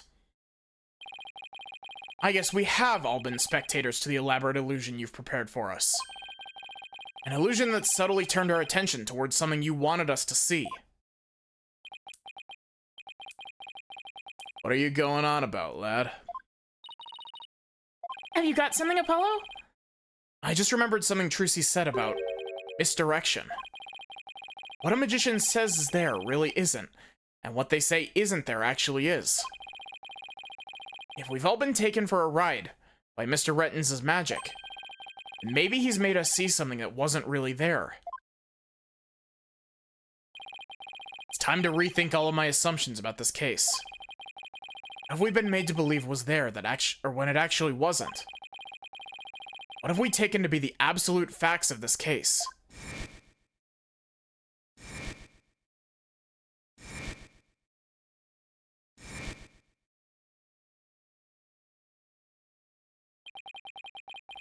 Reevaluate the validity of all these things.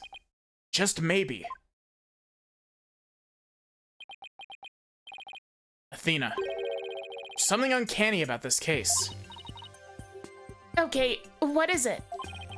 Rettens' alibi. It's too perfect. That's true. It's like it's impossible to break, no matter how hard we try.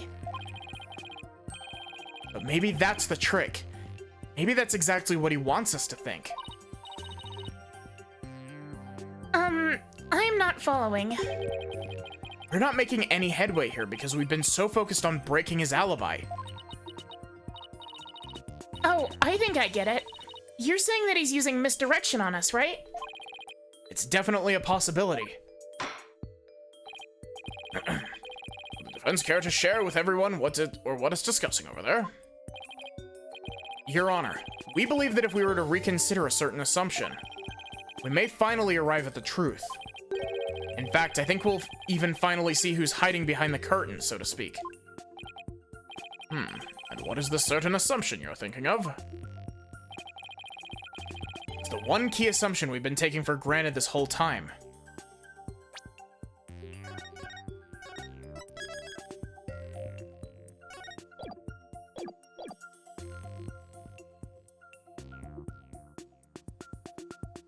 See, Apollo, I'm able to remember things without having a flashback. It's called having a short-term memory.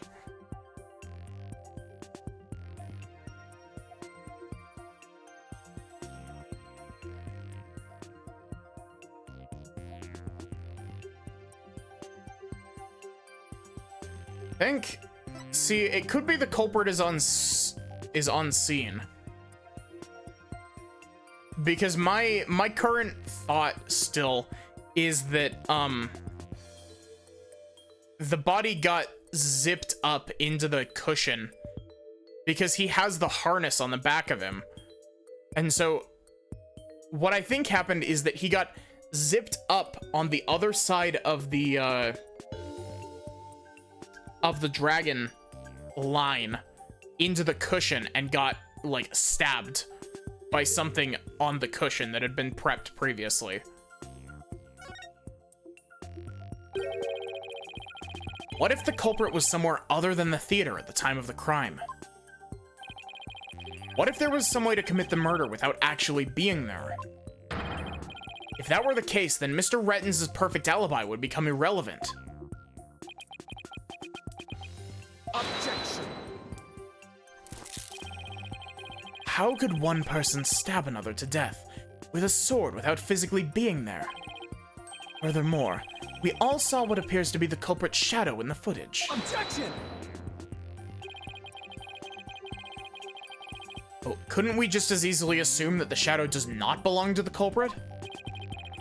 Well, if it's not the culprit's, then whose is it? Not 100% sure yet, but I'm pretty sure I'm on the right track. We've all seen something that looks like this shadowy shape before, Your Honor. During the magic show itself. In that case, please point it out in the show footage for us. This is the thing that looks suspiciously similar to the shadowy figure of the culprit.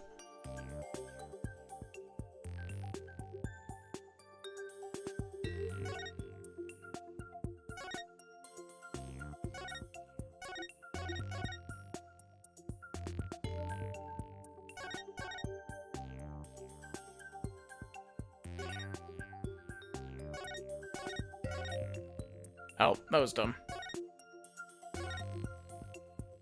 Take that!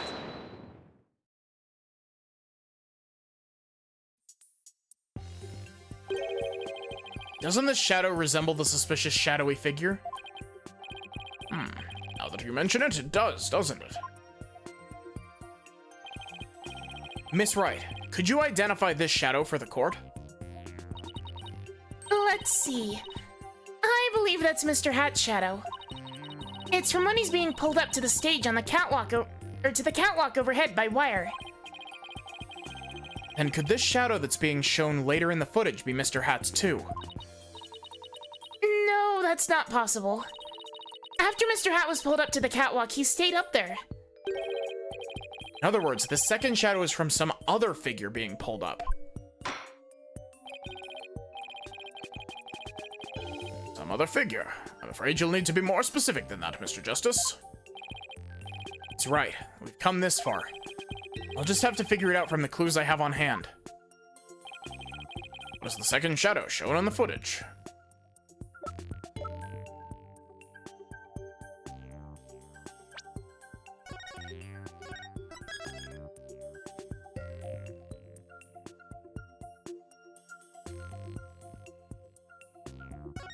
Trucy is Phoenix's adopted daughter. Because that's how attorneying works in this universe.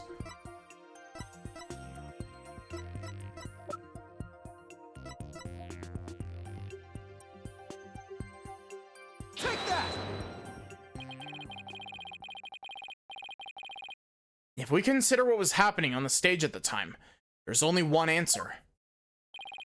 Shadow belonged to the fake Mr. Rius. In other words, Mr. Man of Mystery. The victim. Please take a look at the prank plan script. Mr. Mystery was to pretend to be dead, and then fly up into the air after that. Isn't that right, Mr. Rettens? Indeed. What of it? I contend that that's exactly what happened. The victim was wearing a stunt harness around his waist. It was most likely attached to a stunt wire so that he could be pulled up into the air. You're suggesting that after pretending to be dead in the coffin, the victim flew up into the air, just as the prank script says. Exactly. We just couldn't see him go flying up because the dragon was blocking our view. And that last trick, ladies and gentlemen, is the true piece de resistance of the culprit's murderous magic show. I'm so sorry I butchered that.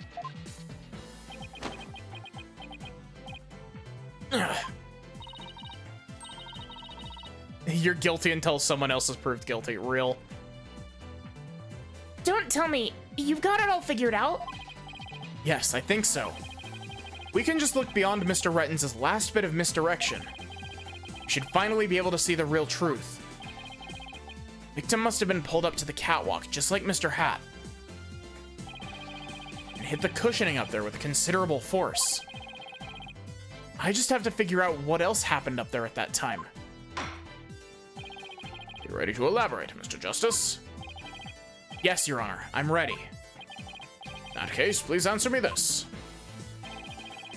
Why did the culprit make the victim fly up into the air like that? To murder him. Just why did the culprit have the victim fly up after he appeared in the coffin? And how did the victim actually die? When he was only pretending to be dead in the coffin? We can figure out how those two questions relate. The answer should become clear. Could it be? Mr. Mystery must have thought he was still just part of... Or yeah, he was still just part of a prank when he appeared on stage. He probably didn't suspect a thing as he was being pulled into the air. After Mr. Wright was... Or Miss Wright, fuck. I'm sorry, Trucy. After Miss Wright was called backstage, and just as the set piece fell, but the culprit had already planted the real murder weapon in a cushion in the catwalk. It was probably a knife or a blade of some sort. What? You mean... Yes, it really was a magical murder. Just as the prank script said, Mr. Mystery was whisked up into the air. And straight into a blade there on the catwalk.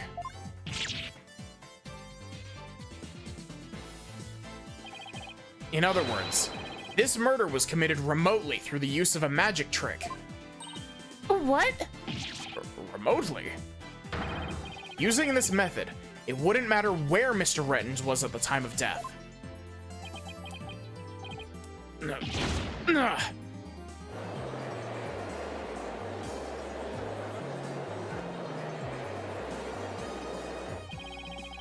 But how exactly does it work, Mr. Justice?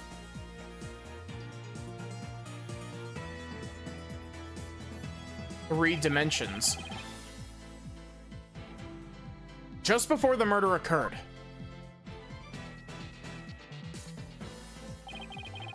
Dragon's set piece was up on the catwalk, and Mr. Mana of Mystery were connected to each other by a wire at the time. By carrying out the prank plan, Betty made the dragon set piece fall, which caused Mr. Mystery to rocket straight up and into the blade in the cushion.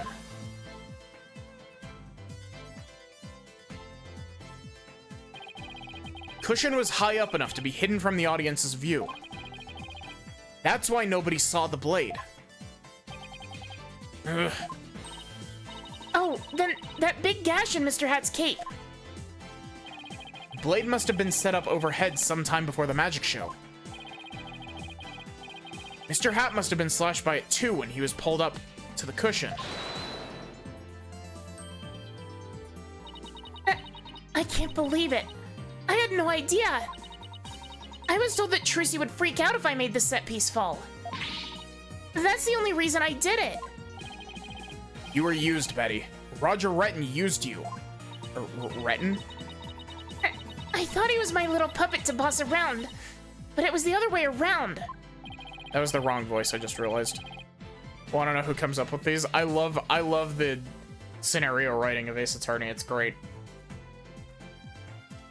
After the incident occurred, Mr. Rettens arrived at the theater. He got the murder weapon and swapped the rubber sword with the bloodied steel one. That's also when he lowered the victim's body down to the stage. But how did he have time to do all that? Set piece fell. The audience was evacuated from the building. He was able to do all those things after the fact because there was no one around to see.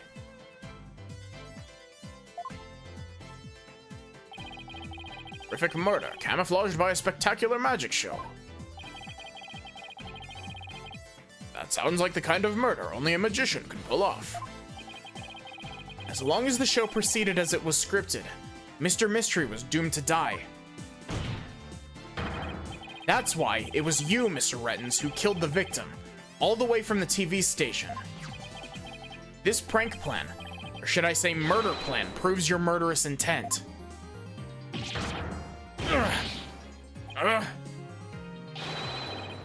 Ramery!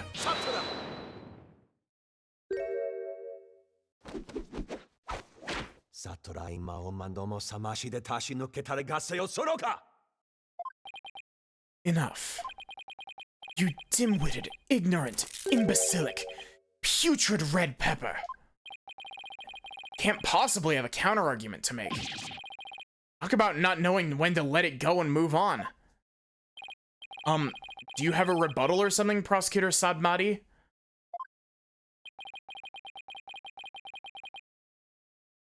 No blade of any kind was found in the catwalk. Which means you have no evidence to support your theory. Mr. Rettens retrieved it after the fact.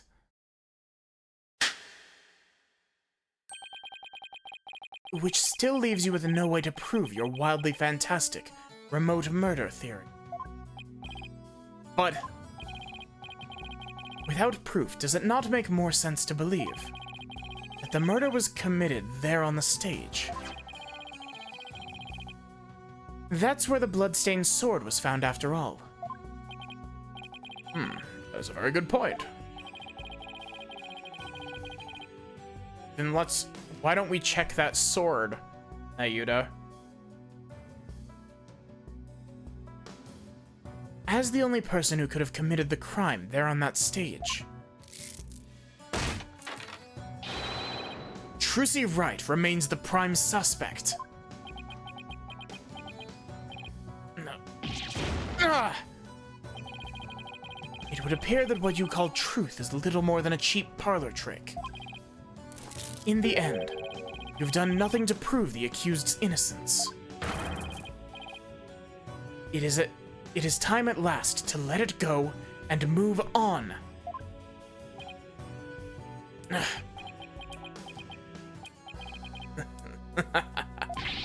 You see in this magnific gramarye?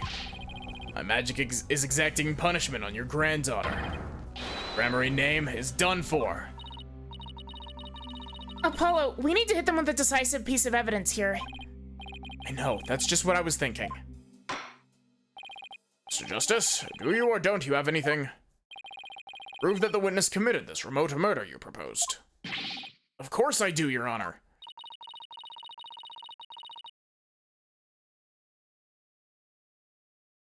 This entire incident was carried out exactly according to the script. Right, so theoretically, there should be no evidence for us to find or use. Which means our best bet is to see if something unscripted happened. Gotta be something Rettens couldn't have foreseen. Once I find it, that's how I'll expose his murderous trick. Get ready, Mr. Rettens, because I'm about to reveal the secret to your magic. There are no tricks or gimmicks here. Just some good old-fashioned logic. Yes! I fucking love this mechanic. It's very hand-holdy, but I love it. As long as the magic show win is scripted, the murder would happen without fail. Everything in this case was carefully planned so that no evidence would be left behind.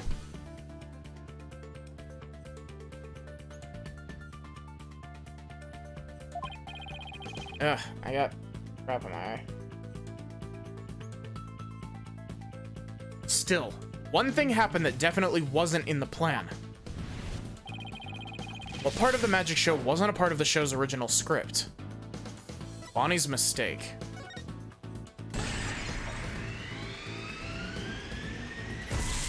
This is very Danganronpa, isn't it? Thinking about it. Bonnie made a mistake during Trucy's escape trick. What mistake did Bonnie make during the magic trick? Her life choices.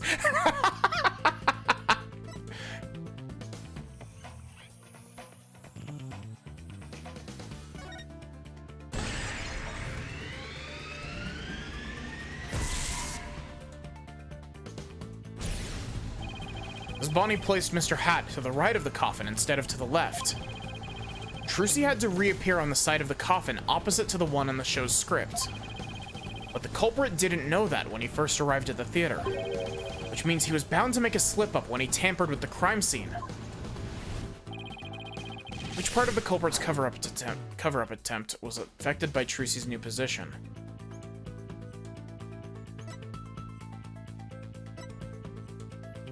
The blood, right? We haven't explained the blood in the coffin hole.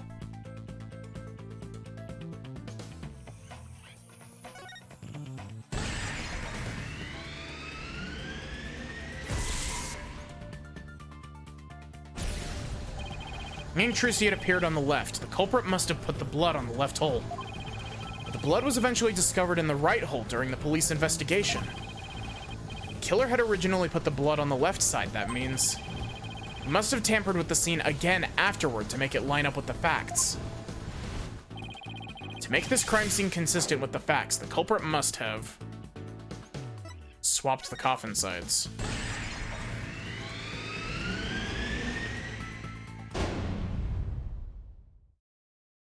That's right. The left and right panels of the coffin are interchangeable. Culprit must have switched the two panels to make the bloodstain fit the facts. But the switch might have also given rise to something unnatural. Oh my god, Evangelion. It is the Evangelion font, isn't it? Oh, I remember now. There was something unnatural about the coffin. It's just the evidence I need.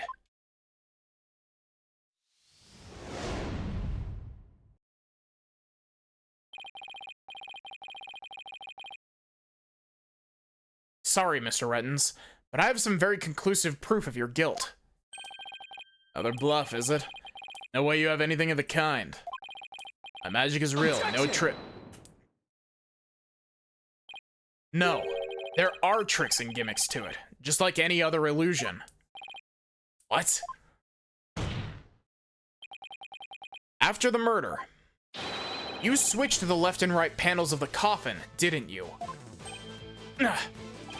And because you did, you left behind something very unnatural for us to find. This proves that Roger Rettens tampered with the crime scene after the murder took place.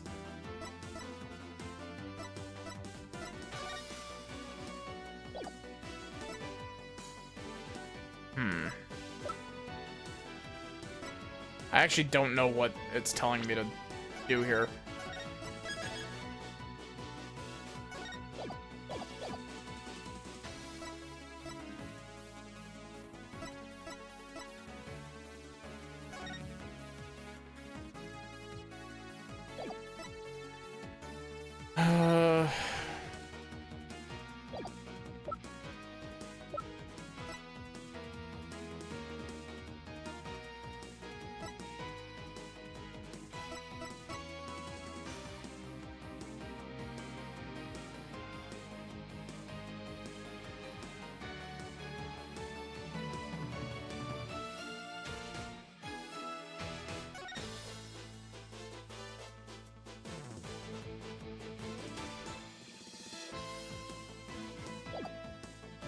I like the music.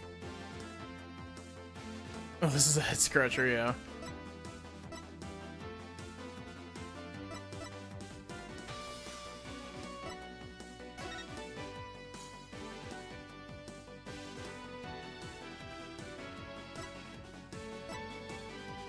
Mr. Rios's palm prints are reversed. I think it's this. Take that! The fingerprinting results.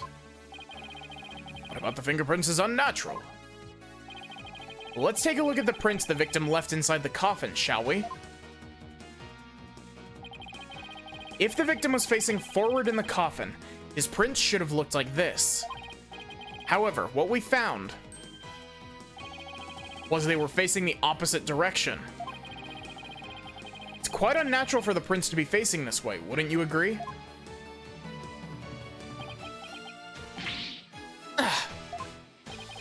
Is strange, isn't it? But how did they get this way? They got this way because the culprit thought the magic show had gone according to script. The culprit thought Mr. Hat would be on the left side of the coffin, and that Miss Wright would also pop up on the left side of the coffin, as per the show's script. He then assumed she had thrust the sword into the hole on the left side of the coffin. How many times am I gonna say coffin? That's why he put blood in the left hole when he was trying to cover up his crime. But sometime after leaving the bloodstain, the culprit must have realized his mistake. He found out that due to Bonnie's mistake, Mr. Hat was to the right of the coffin. And that despite the script, Miss Wright had thrust the sword into the hole on the right. In short, the hole with the blood on it was the side opposite the one that Trucy used. Wrong hole, Apollo, yeah. To make the blood's location fit the facts, he had to tamper with the evidence yet again. So he tried to cover his tracks by switching the coffin's left and right panels. Oh, that's how the fingerprints in the coffin ended up backward. The culprit switched the two side panels around. The prints ended up facing the opposite direction. Instead of going to all that trouble with the panels, why didn't the culprit just wipe the blood away and redo it on the other side? I'm afraid that wouldn't have worked, Your Honor, because of a little something called luminol testing. Ah, right, luminol. I almost forgot. Luminol can detect trace amounts of blood, even if it's been wiped away, right? And that's right. Wiping the blood away would have only served as proof of his meddling. How about it, Mr. Rettens? I did a pretty good job figuring out your trick, didn't I? Objection.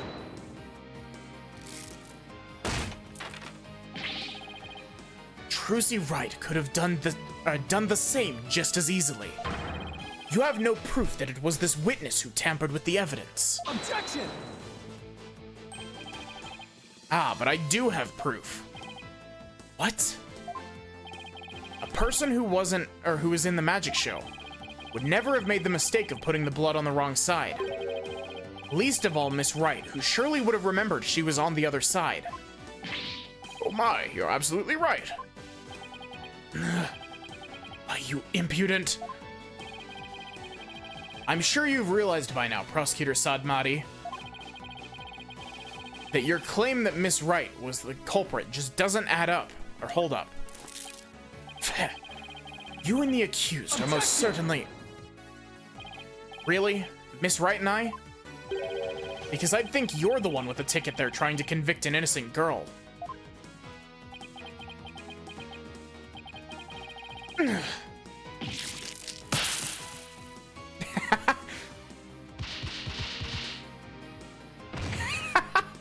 I like that. Prosecutor Sadmati, are you alright? Objection, personal attack. As for the true culprit, he is someone who knew how the show was supposed to go, but didn't actually see it. And someone who had the chance to tamper with the crime scene after the incident. And the only person who fits the bill.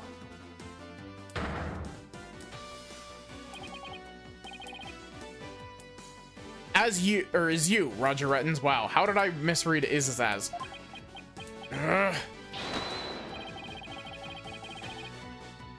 All of the secrets to your tricks have been revealed. And with no tricks left, I'm afraid your show has been canceled permanently.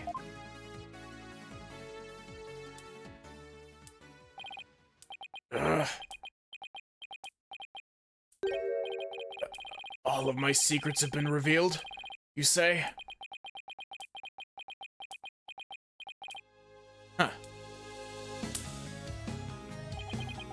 Don't make me laugh, boy.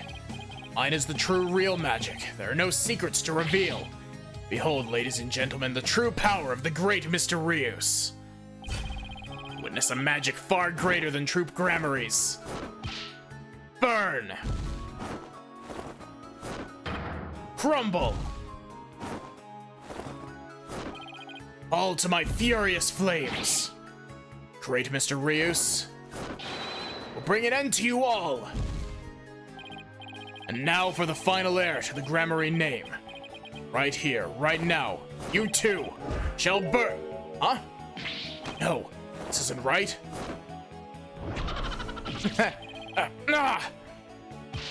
No, I didn't do anything wrong. No, it's not my fault. I'm not the one to blame. I'm the victim here. What? Stop. No.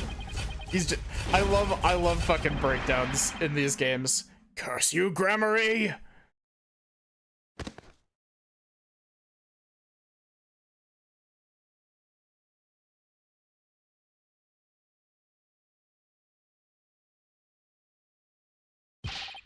Curse those Gramaryes. It's all because of them. Even now they wound me. Curse them all to the abyss.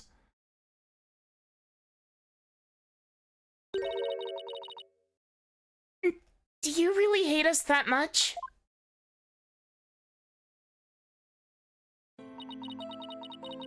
Does your hatred run that deep? Deep enough to kill an innocent man? Damn right. You have no idea what humiliations I had to suffer. Hi, Barrick. How are you doing?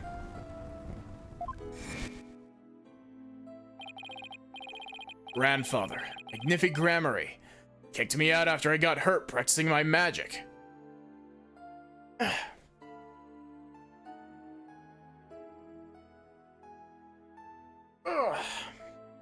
Big stretch.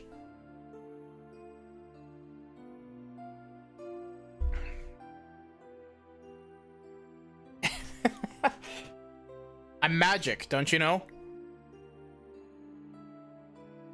I cast Detect Bear.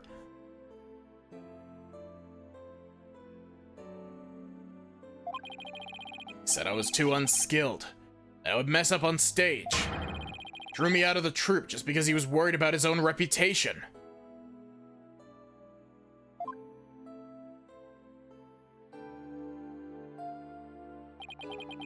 Since I was but a child, always my dream to become a great magician. But Magnifi, he took it all from me. Dad, gotcha, failed. But that's no excuse. That's no reason to do something so evil. Magic is supposed to make people happy, not be used as a means for murder. What's the big deal? Just use what I had available to me, that's all. I get it now.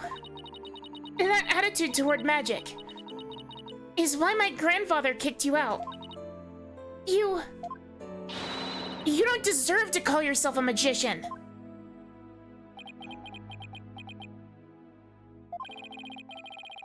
Don't deserve. I don't know about that. Or who is this?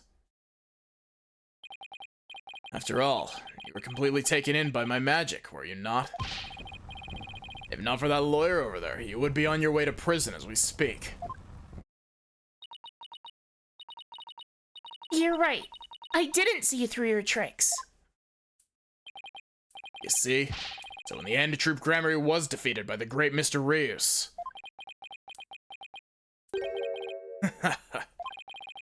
Not fit to lecture me from on high, Trucy Wright. You don't even deserve to call yourself a magician, you naive greenhorn.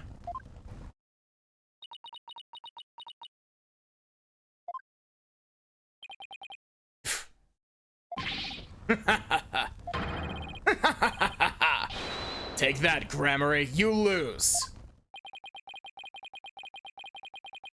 Anyone needs to let it go and move on. It's this guy. This court and my prison can both burn in the flames of my creation. Hey,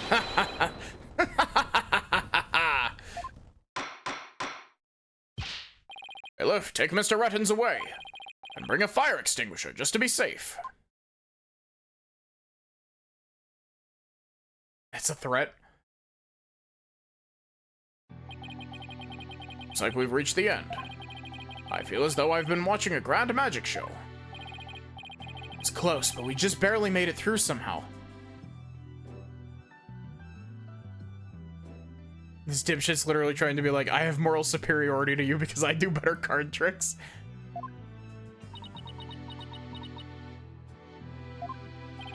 Huh? Why does Trucy look so down?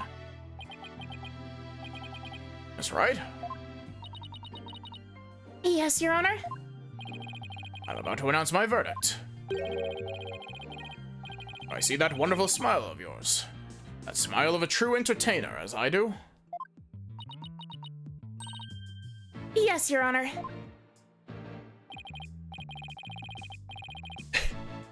I can't believe the judge just said you should smile more.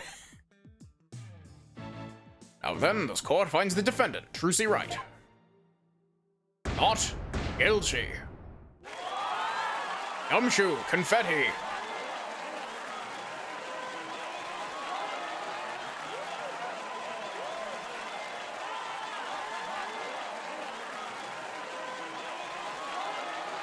Bailiff, while you're taking Mr. Rettins away, torsion his testiculars. Court is adjourned.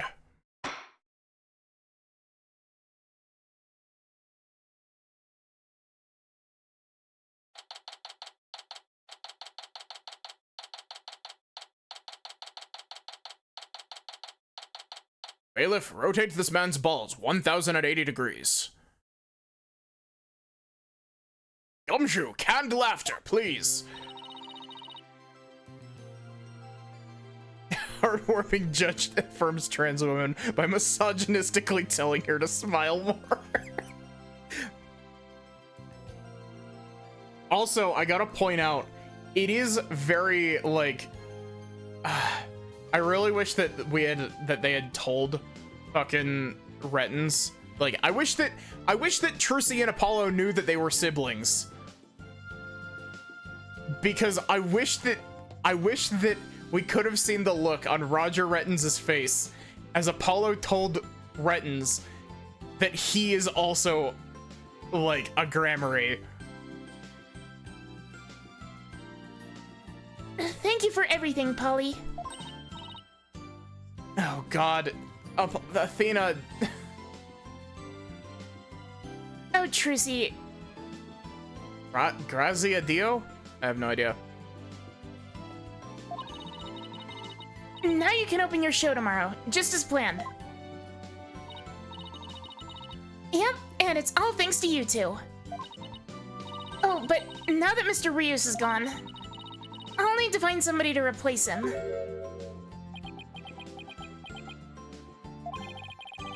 I don't like the way she's looking at me. Trucy, I'm so sorry about everything. Hey, what are you apologizing for? Roger Rettins used us. We're victims too. He even made me an accomplice to murder. But, Betty, we have to take some of the blame for this too, you know? Oh my god, it's the polycule.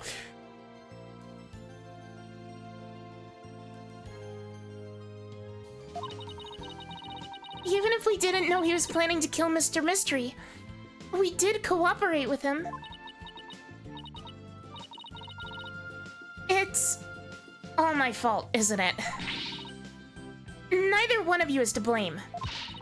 The only one in the wrong is the person who used magic to commit murder, Roger Rettins.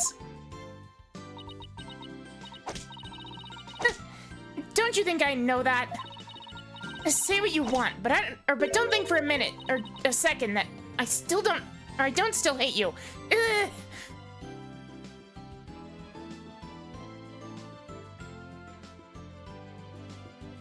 Trucy's dating twins, good for her. She's just like Phoenix, for real, for real. She's following in her father's footsteps by dating twins.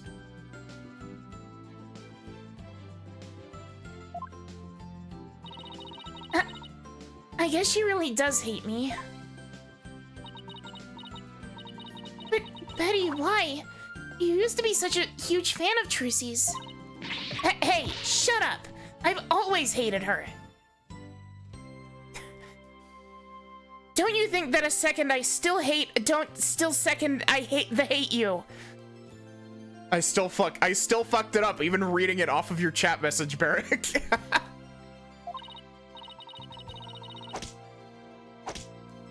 Really? But if we hadn't seen Trucy's magic show, we never would have tried to become professional magicians ourselves, right? Speak for yourself. But, Betty, you still have her autograph from that day. Ugh, just shut up.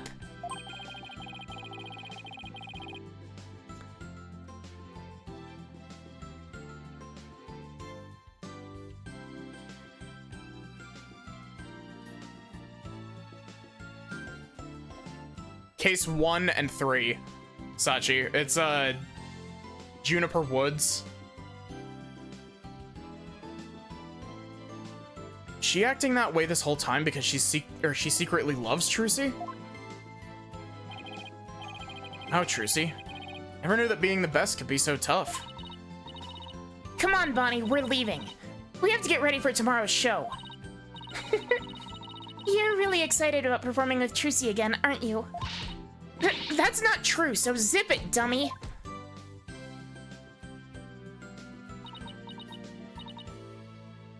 Polly? Do you think I really am a naive greenhorn? Huh? No way. She's not... Apollo, you can think back to things without having to flashback. I'm not rereading this.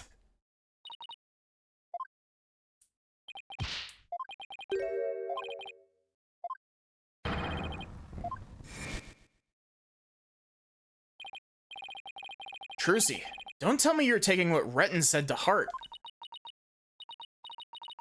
Well, maybe a little.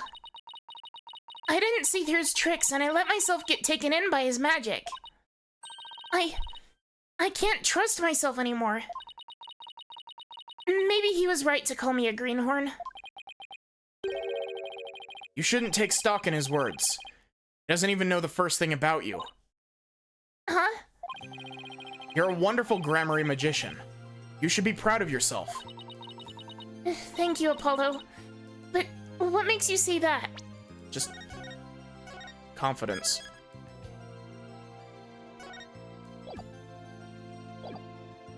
Jesus Christ, Apollo, do we have to hit you over the head again?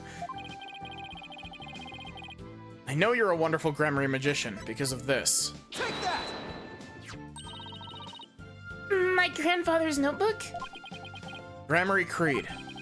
True entertainer always keeps a smile on their face. You performed your magic trick in court today. You showed the world your dedication to your troop's creed. Even through all the jeering, you kept a smile on your face and won the crowd over. You're everything Magnifi could have hoped for in an heir. You're a great magician, Trucy.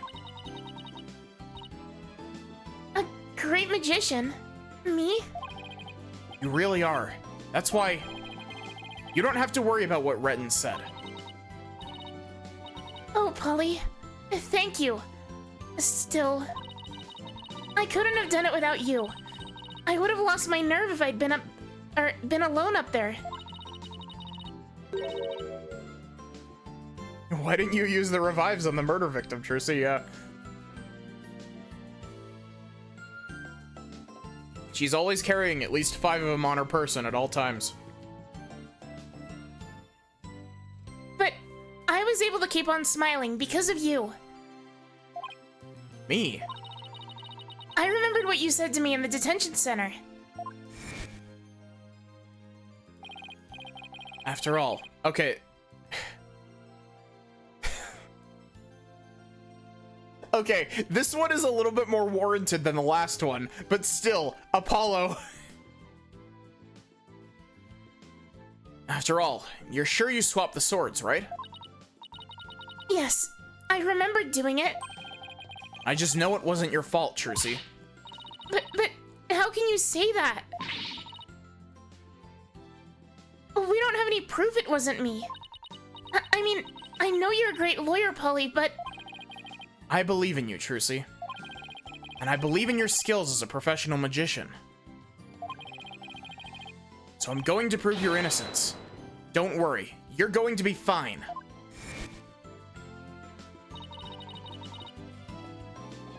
Your words were what kept me going. Apollo, thank you from the bottom of my heart. Now I can be everything I was meant to be. Trucy's real smile is the best. So glad I could help make that happen.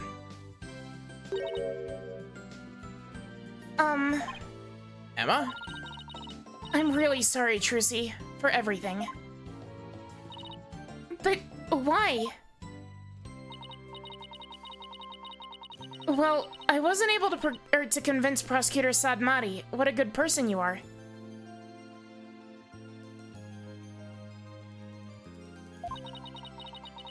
And I had to testify against you, too. You have nothing to apologize for. You were just doing your job. You're too kind. Oh, I don't know about... Huh? Is something wrong, Emma? Oh. Prosecutor Sadmati? What are you doing here? Detective Sky. Yes? I require your forensics expertise in order to close this case. Come, let us go. Wait, Prosecutor Sadmati. The trial is over, Mr. Justice. You and I are strangers once more. No further need to interact. Strangers? Have you really forgotten all about me? What?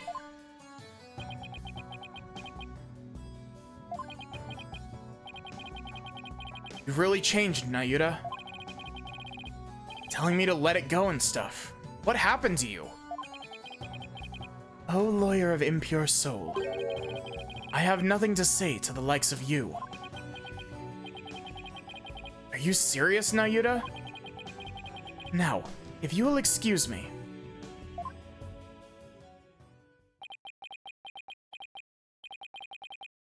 Here he goes. What was that all about, Apollo? How do you know Prosecutor Sadmati? Let's just say we're old acquaintances. Acquaintances? It seemed like something more than that. Yeah, well... You don't like to talk about your past, do you? Because you always change the subject. So I'll have to talk about it someday, but for now... Come on, let's forget about the past and celebrate Trucy's future.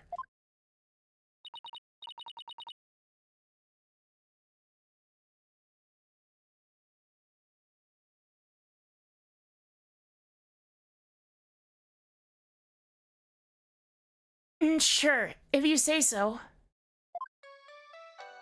Trucy literally calling out Apollo for having 3 backstories.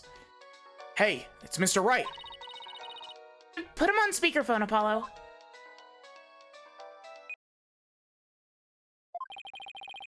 What's up, Mr. Wright? Apollo, how's Trucy? What happened at the trial? Did you get a not guilty verdict? Mr. Wright, slow down. Everything's fine. Hi, Daddy. I'm okay now. She was found not guilty in a very dramatic turnabout. Plus, we saved the office. It was a great victory for Apollo. Ew, that's a load off my mind. Can't thank you enough, Apollo. Now I know I can trust you to hold down the fort anytime. Me? Really? Yes, you. You're a real full-fledged lawyer now in my eyes. A full-fledged lawyer? Still can't wrap my mind around it. Thank goodness you were there to take care of everything. And thank you, Apollo.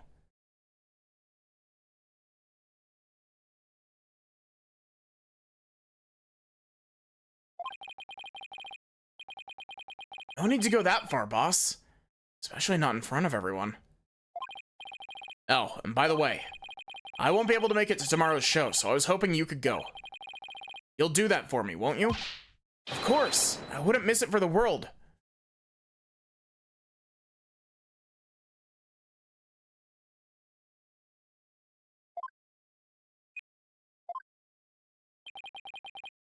Full-fledged. So, Daddy asked you to come to tomorrow's show, huh? As my assistant, right? No, he just asked me to go cheer you on. Okay, then I'll be sure to save you the best seat in the house, Polly. Best seat in the house. I really appreciate the thought, but... Good, then it's settled. Please tell me we get a cutscene of this.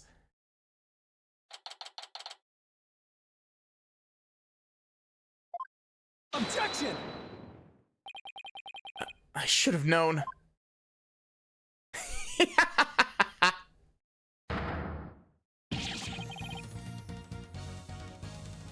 This is what she meant. Magical girl Trucy Wright will now perform her greatest illusion yet.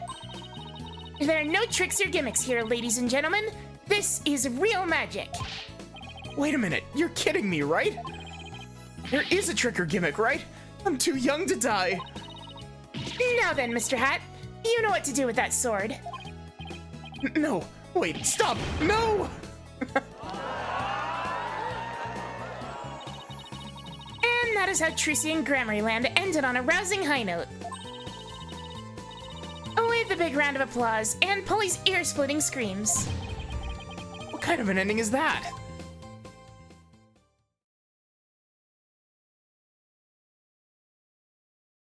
That's the end of the case.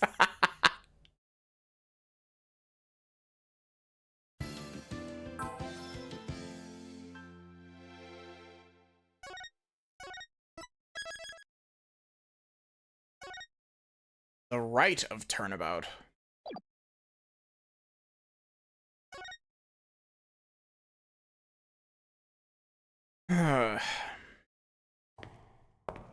Wakey wakey, 201. Got some more questions. Sound the alarm! Prisoner 201's escaped! Well, you know, with Dad's back on the streets, things will be on the up and up for us. Keep your voice down. You want that rebel hunter to find us or something? Come on, we're small fries compared to... Huh?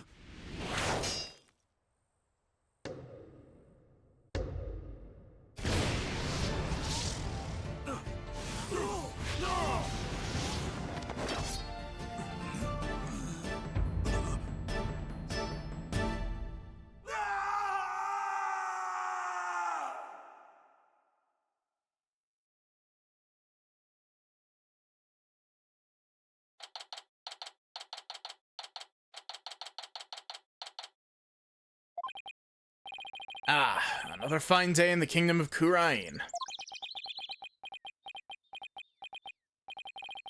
So peaceful here. I believe it's been 2 weeks already, but this place is really starting to grow on me. Still.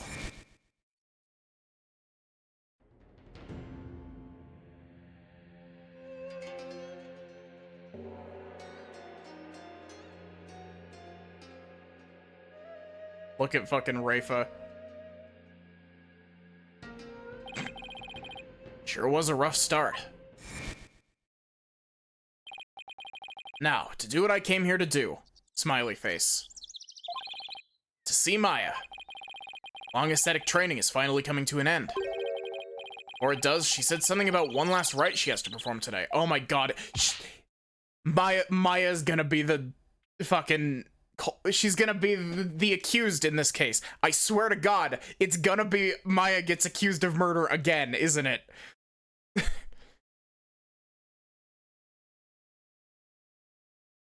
Mr. Wright. I assume it's Albie, yeah.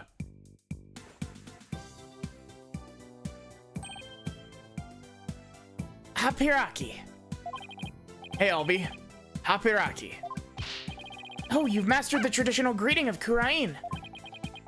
I don't know about that. Guess all the practicing's paying off.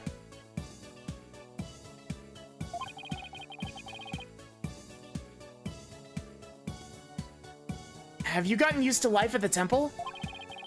I'm grateful they're letting me stay here, but mornings start a little too early for me. Yes, well, morning prayers do begin at dawn. After all, you can never pray too much. Daily devotion is very important here in Khura'in. That's off to you guys. I don't know how you do it.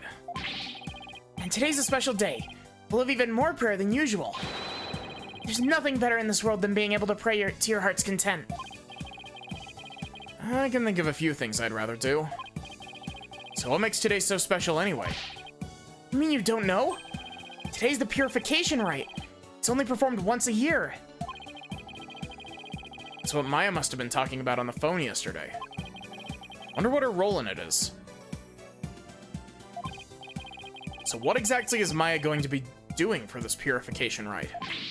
What? Didn't she tell you? She's playing the role of Lady Kira. It's only the most important part in the entire rite. It's unprecedented to have a foreigner play such a key role. Wow, that's really something. It really is. Helping out such an amazing person. It's been the greatest honor of this humble tour guide's life. So who is this lady Kira you mentioned? Allow me to explain. Once upon a time, hundreds upon hundreds of years ago, there lived a female warrior who fought valiantly to protect Khura'in. Let me stop you right there. Is something wrong? No, it's just... I get the feeling I'm in for a really long story. Yeah, I'd say it normally takes around 2 hours to tell. Ew, dodged a bullet there. Oh, right. You're supposed to finally see Miss Maya today.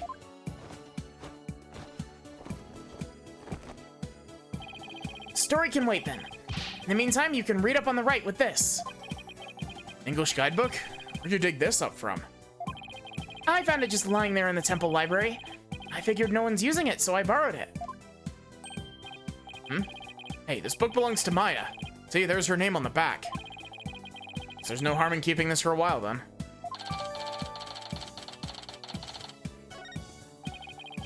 Miss Maya should already be at the site where the rite is to take place.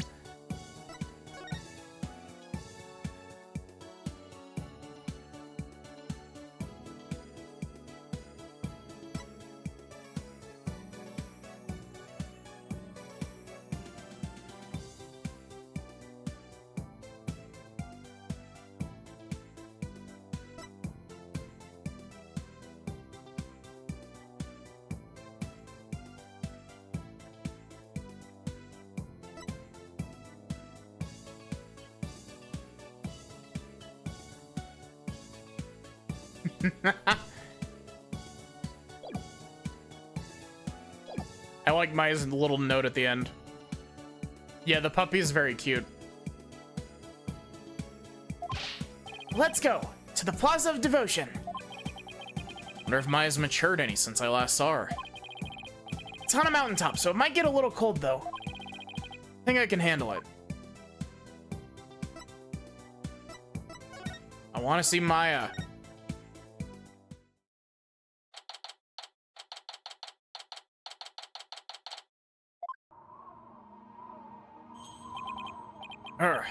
It's so cold. It's like the air itself is made out of ice. Look at all these people. Oh, this is the day we come to offer prayers to Lady Kira, the protector of our land. It's amazing to see how devoted everyone is.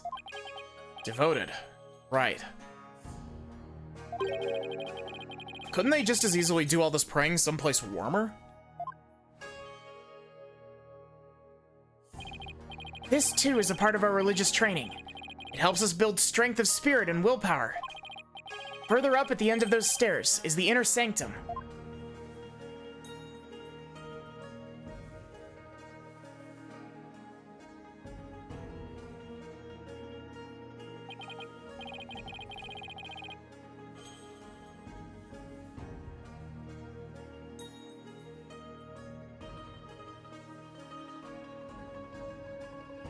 No cap. I see. Everyone I've met so far seems deeply religious. Of course we are. After all, Khura'in is also known as the Land of Prayer. It's said that we Khura'inese spend an average of 15 hours a day in prayer. Oh my god. What? 15?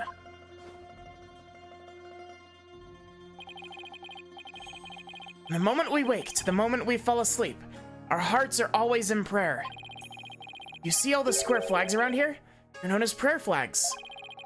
They contain the prayers of our people. Oh, he's talking about these colorful strips of cloth. There's something written on each one. And such piety is the glory of our people, and... I'm afraid that story's gonna have to wait for another time, Albie. Maya should be here any minute now. Oh yeah, you're right. Can't wait to see Miss Maya again.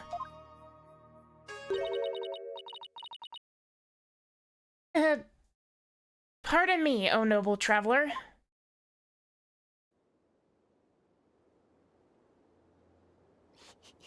How do you fare, Mr. Wright? It's been many a day. And, who might you be?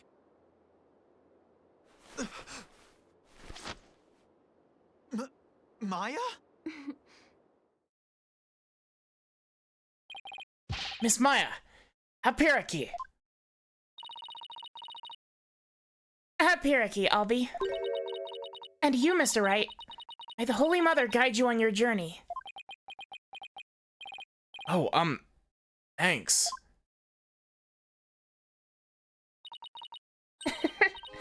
A long time no see, Nick. Well, did I surprise you with my act? Yeah, you could say that again.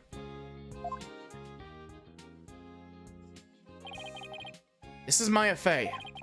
She's a spirit medium from Khura'in Village back home. She's also my assistant for quite some time. That was many years ago.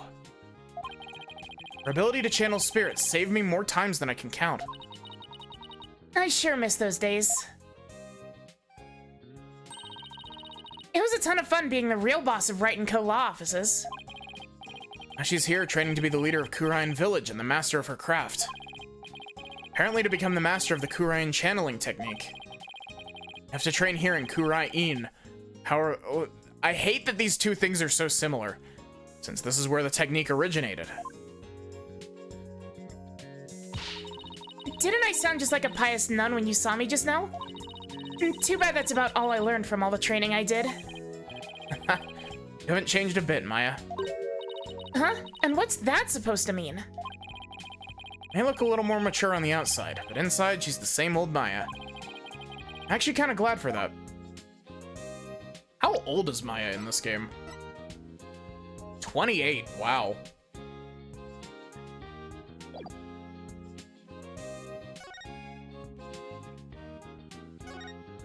I like the remix of the Turnabout Sisters theme.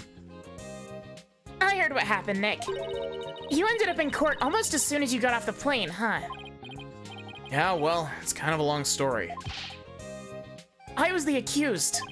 But you should have seen Mr. Wright in action. He was amazing.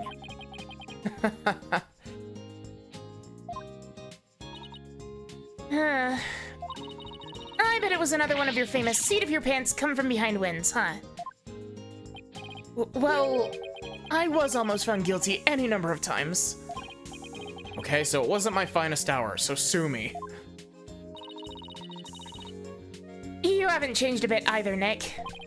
Ouch. Definitely stings more when it's coming from her. I guess you finished the bulk of the training needed to become master, right?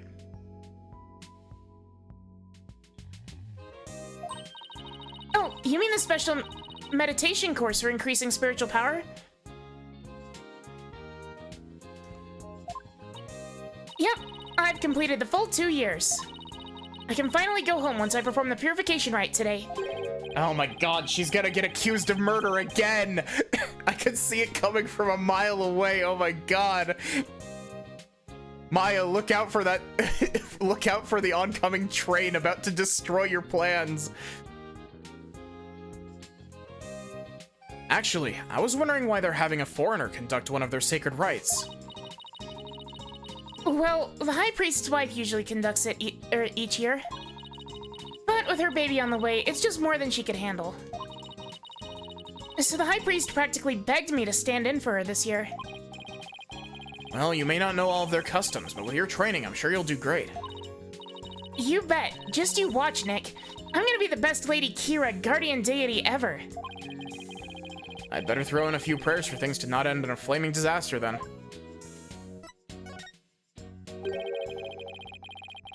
When in doubt, accuse Maya, yeah. So about that guardian deity you'll be portraying today. What exactly are we talking about here? Well, first of all, Lady Kira isn't really a deity in the way we think of them back home. She's a real person who fought to establish the Kingdom of Khura'in a long, long time ago. Wow, so she actually existed. And now the Kingdom's people worship her as a guardian deity. They believe she appears to protect the kingdom whenever it's in danger. cloaked in a sacred robe. She's a champion of justice who defeats the kingdom's enemies. Sounds like something you'd be into. I know, right? Who wouldn't want to be a kick-butt warrior who takes on evil with a wicked dagger? Right. Whatever floats your boat. Oh. It's the murder plot's already been set in motion. It's already happened. The two guys who got shanked by the person trying to be Lady Kira, they're going to blame her for it. Right, whatever floats your boat. Still, Lady Kira must be a popular deity if all these people are here for her. Yep, but there's more to it than just her popularity this year. More? So why is this rite attracting such a large crowd this year? Because there's been actual sightings. You know, of the real deal. Allow me to explain. A mysterious figure cladding Lady Kira's robes appeared, just like in the legends. She's been capturing members of the Defiant Dragons right and left. You're kidding, right? They say it's only a matter of time until she gets their leader. The revolutionary Dirk, too. So Lady Kira's a rebel hunter now, huh? It's a bit hard to swallow, though. I mean, even if they are trying to disrupt the peace. Doubt the actions of a band of rebels can bring a legendary figure back to life. I didn't believe it at first either. But there's a real picture of her on the front page of today's newspaper. The sightings of her go back about 2 years. But this is the first actual picture of her ever being taken. Okay, so she didn't actually kill the two guys. I believe someone was able to actually capture her on film. But couldn't this just be some Lady Kira fan? You know, like you, Maya? You mean like a cosplayer? Those rebels are no joke, Nick. They're trained in hand-to-hand combat and stuff. Maya really... Yeah, she does look older. Well, to be fair, when we last saw her back in Ace Attorney 3, she was like 18. It's been 10 years.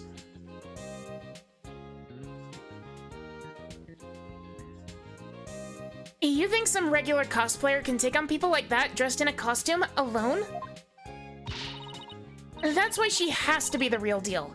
It gives me chills just thinking about it. I bet Lady Kira's spirit possessed the sacred robe or something.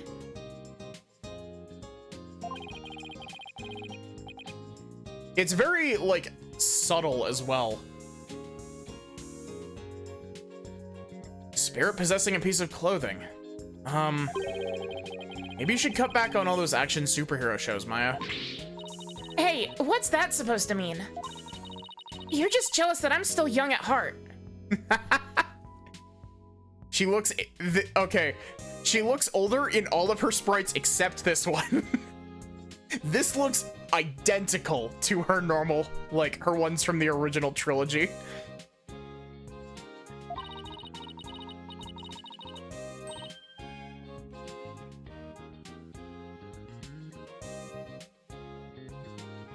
I've got a real office to run now, so I've got to keep it real, right?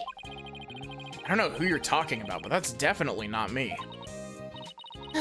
You really lost your edge since I last saw you. Those spikes of yours have grown really dull. There's even one that's drooping. You leave my hair out of this? Anyway, I swear that the Lady Kira people have been spotting is the real deal.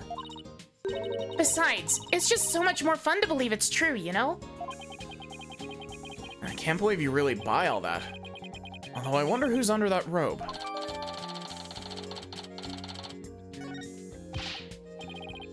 But, Mr. Wright, she's the talk of the town. She even gave me this great new food idea. It's gonna be like a soul bun, but based on Lady Kira. I'm calling it the Kira bun.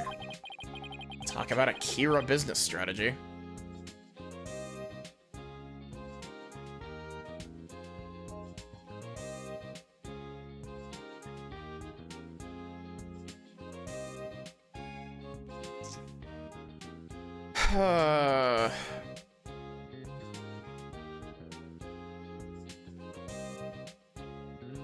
No, your hair looks like ass. Like, I could smuggle multiple pipe bombs in that rat nest and nobody would notice them.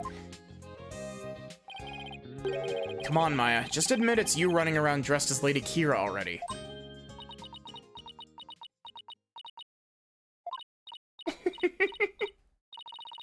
I guess the jig is up. What? Is it really true, Miss Maya? Indeed, it is I, Lady Kira. After hundreds of years, I have returned in this lovely young lady's body. What? Only a minion of the Defiant Dragons could see through my disguise. Now, feel my wrath, foul lawyer. Hiya! Ow! Mr. Wright. Just kidding. I mean, come on. I may be dressing up as Lady Kira for the right today, but there's no way I could ever beat up one of those rebel types. I don't know. That was a pretty solid left hook she just threw. Hey, Nick, I need to ask you, did you remember to bring my things to me that I asked you to? Oh yeah, the things you left at the office like 10 years ago? Yeah, my pipe bomb ingredients. And all of my Steel Samurai DVDs. You've got to give those back, Nick. I loaned those to you like 3 years ago. While you were recovering in the hospital during Apollo Justice, I loaned you a whole bunch of Steel Samurai stuff, and you still haven't given them back. Girly Pop is doing this in front of all those praying dorks, yeah. Oh, you were just trying to be funny. You really had me going there for a second. No one can be that naive, right? Well, I hope you enjoy playing superhero at the right today. Oh, when you put it that way, I'm even more hyped about it now than I was already.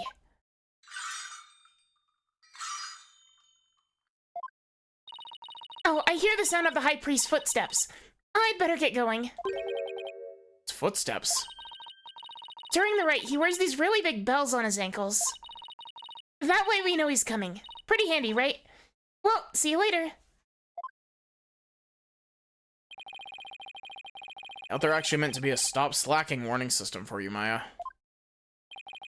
Miss Maya's always so bright and cheerful. Yeah, I'm glad to see she hasn't changed. As in, at all. Wonder if this means her training's all been for naught. Hope not. Ah, it's Acolyte Zell. Oh my god, Ace Attorney, you cannot...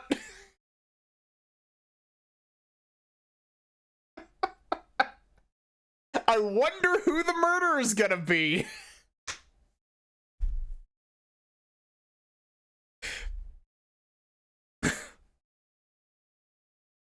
Okay, this is too obvious. This has to be too obvious, right?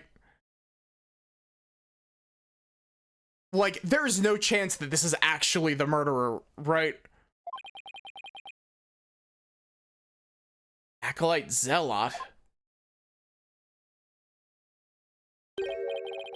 Look, he's the one praying in the red and saffron robe. He's a disciple of the High Priest, Abbot Inmi. Inmi? Lives and trains at his house. See how he prays in the cold without moving a muscle? Yeah, I could never do that. It's Abbot Inmi. Purification rite is about to begin.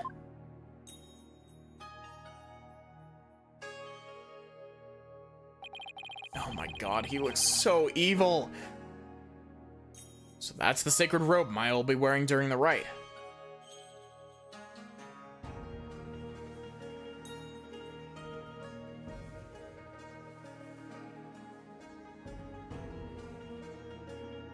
Have it in me, yeah.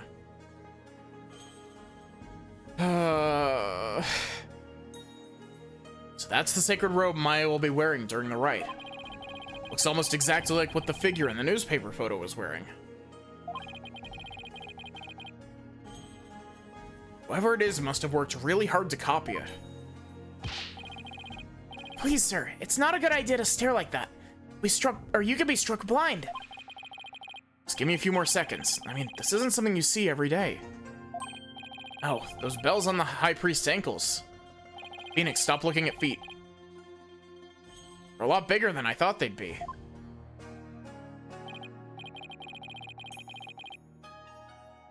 Abbott and me is gonna get stabbed then? Yeah, probably. Mr. Wright, it's time to enter the prayer pose like everyone else. Those who don't will suffer the wrath of the Holy Mother. Okay, let's see. First I kneel down and cross my ankles. I bow forward. Ouch! Now all I can see is the ground, and my back is killing me. Feet on stream, TOS. Really should have trained for this, sir. Wait a sec. How long are we supposed to stay like this, Albie? Right requires that we stay like this until the day after tomorrow. It's 2 whole days. Ugh, I don't feel so... Mr. Wright, are you okay, sir? Somebody help!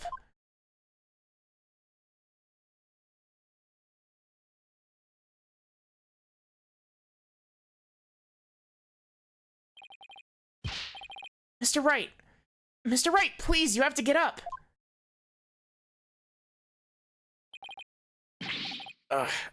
Ouch, my aching. Albie. Where are we? The High Priest's house at the foot of the Plaza of Devotion.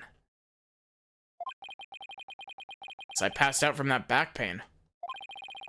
Must have carried me all the way here. Something terrible's happened. Oh my god. It's Miss Maya. She's... Oh, just follow me to the Plaza of Devotion. Something must have happened while I was passed out. Miss Maya's... She's been arrested. Pack it up, everybody. What? Only Edgy can give me back pain, yeah.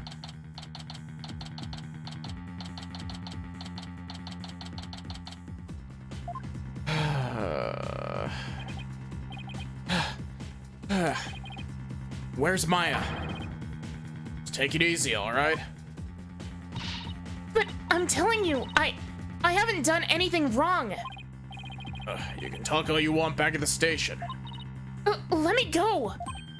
Maya! Nick, I didn't kill him. I swear I didn't.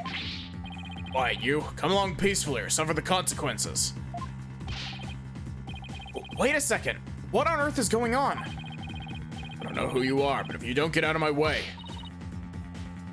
Who is this? Hey, back off, officer. Oh, it's Emma! Emma Sky! What's she doing in Kurayan? I'm so sorry, Mr. Wright, but we're placing Maya under arrest. All right, take her down to the station, but with respect, got it?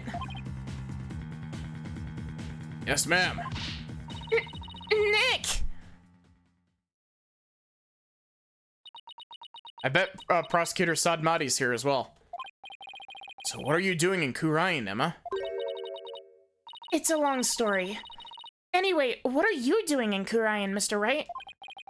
Same here. It's a long story. We can get caught up later. Right now, I need to know what happened. Maya's, well, under arrest for the murder of the High Priest. Wait, the High Priest was murdered?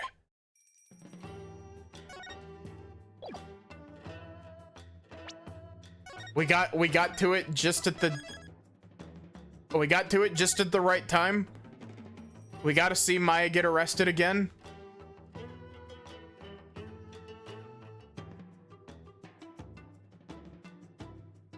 To be fair, Sachi, Emma hasn't been around for any of those.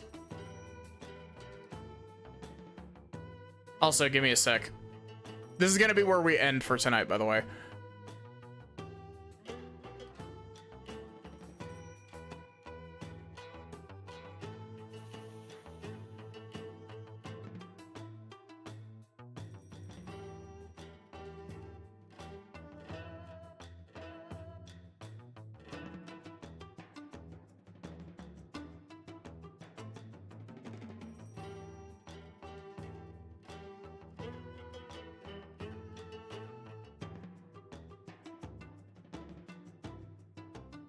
But yeah, this is Maya and Emma's first meeting.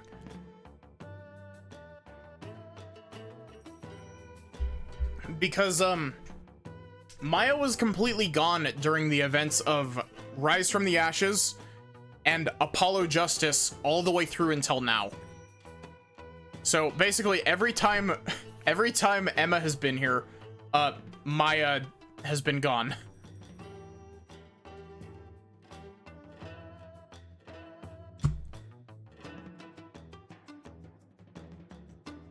Okay.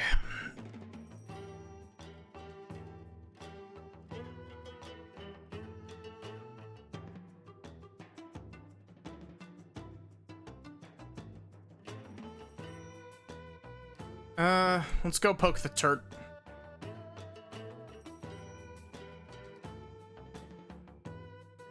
You already know the drill. You know the raid message.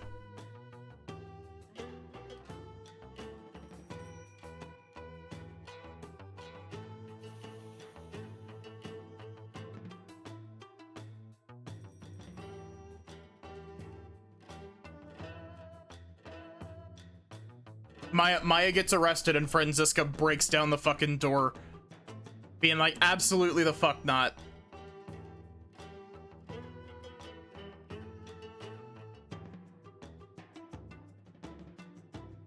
But yeah, thank you all so much for watching. I hope that you enjoyed. I hope to see you here tomorrow. For possibly more of this, or, you know, something else. I don't know. Depending on how my throat's feeling, we'll see. Otherwise, have a good one, and take care, everyone.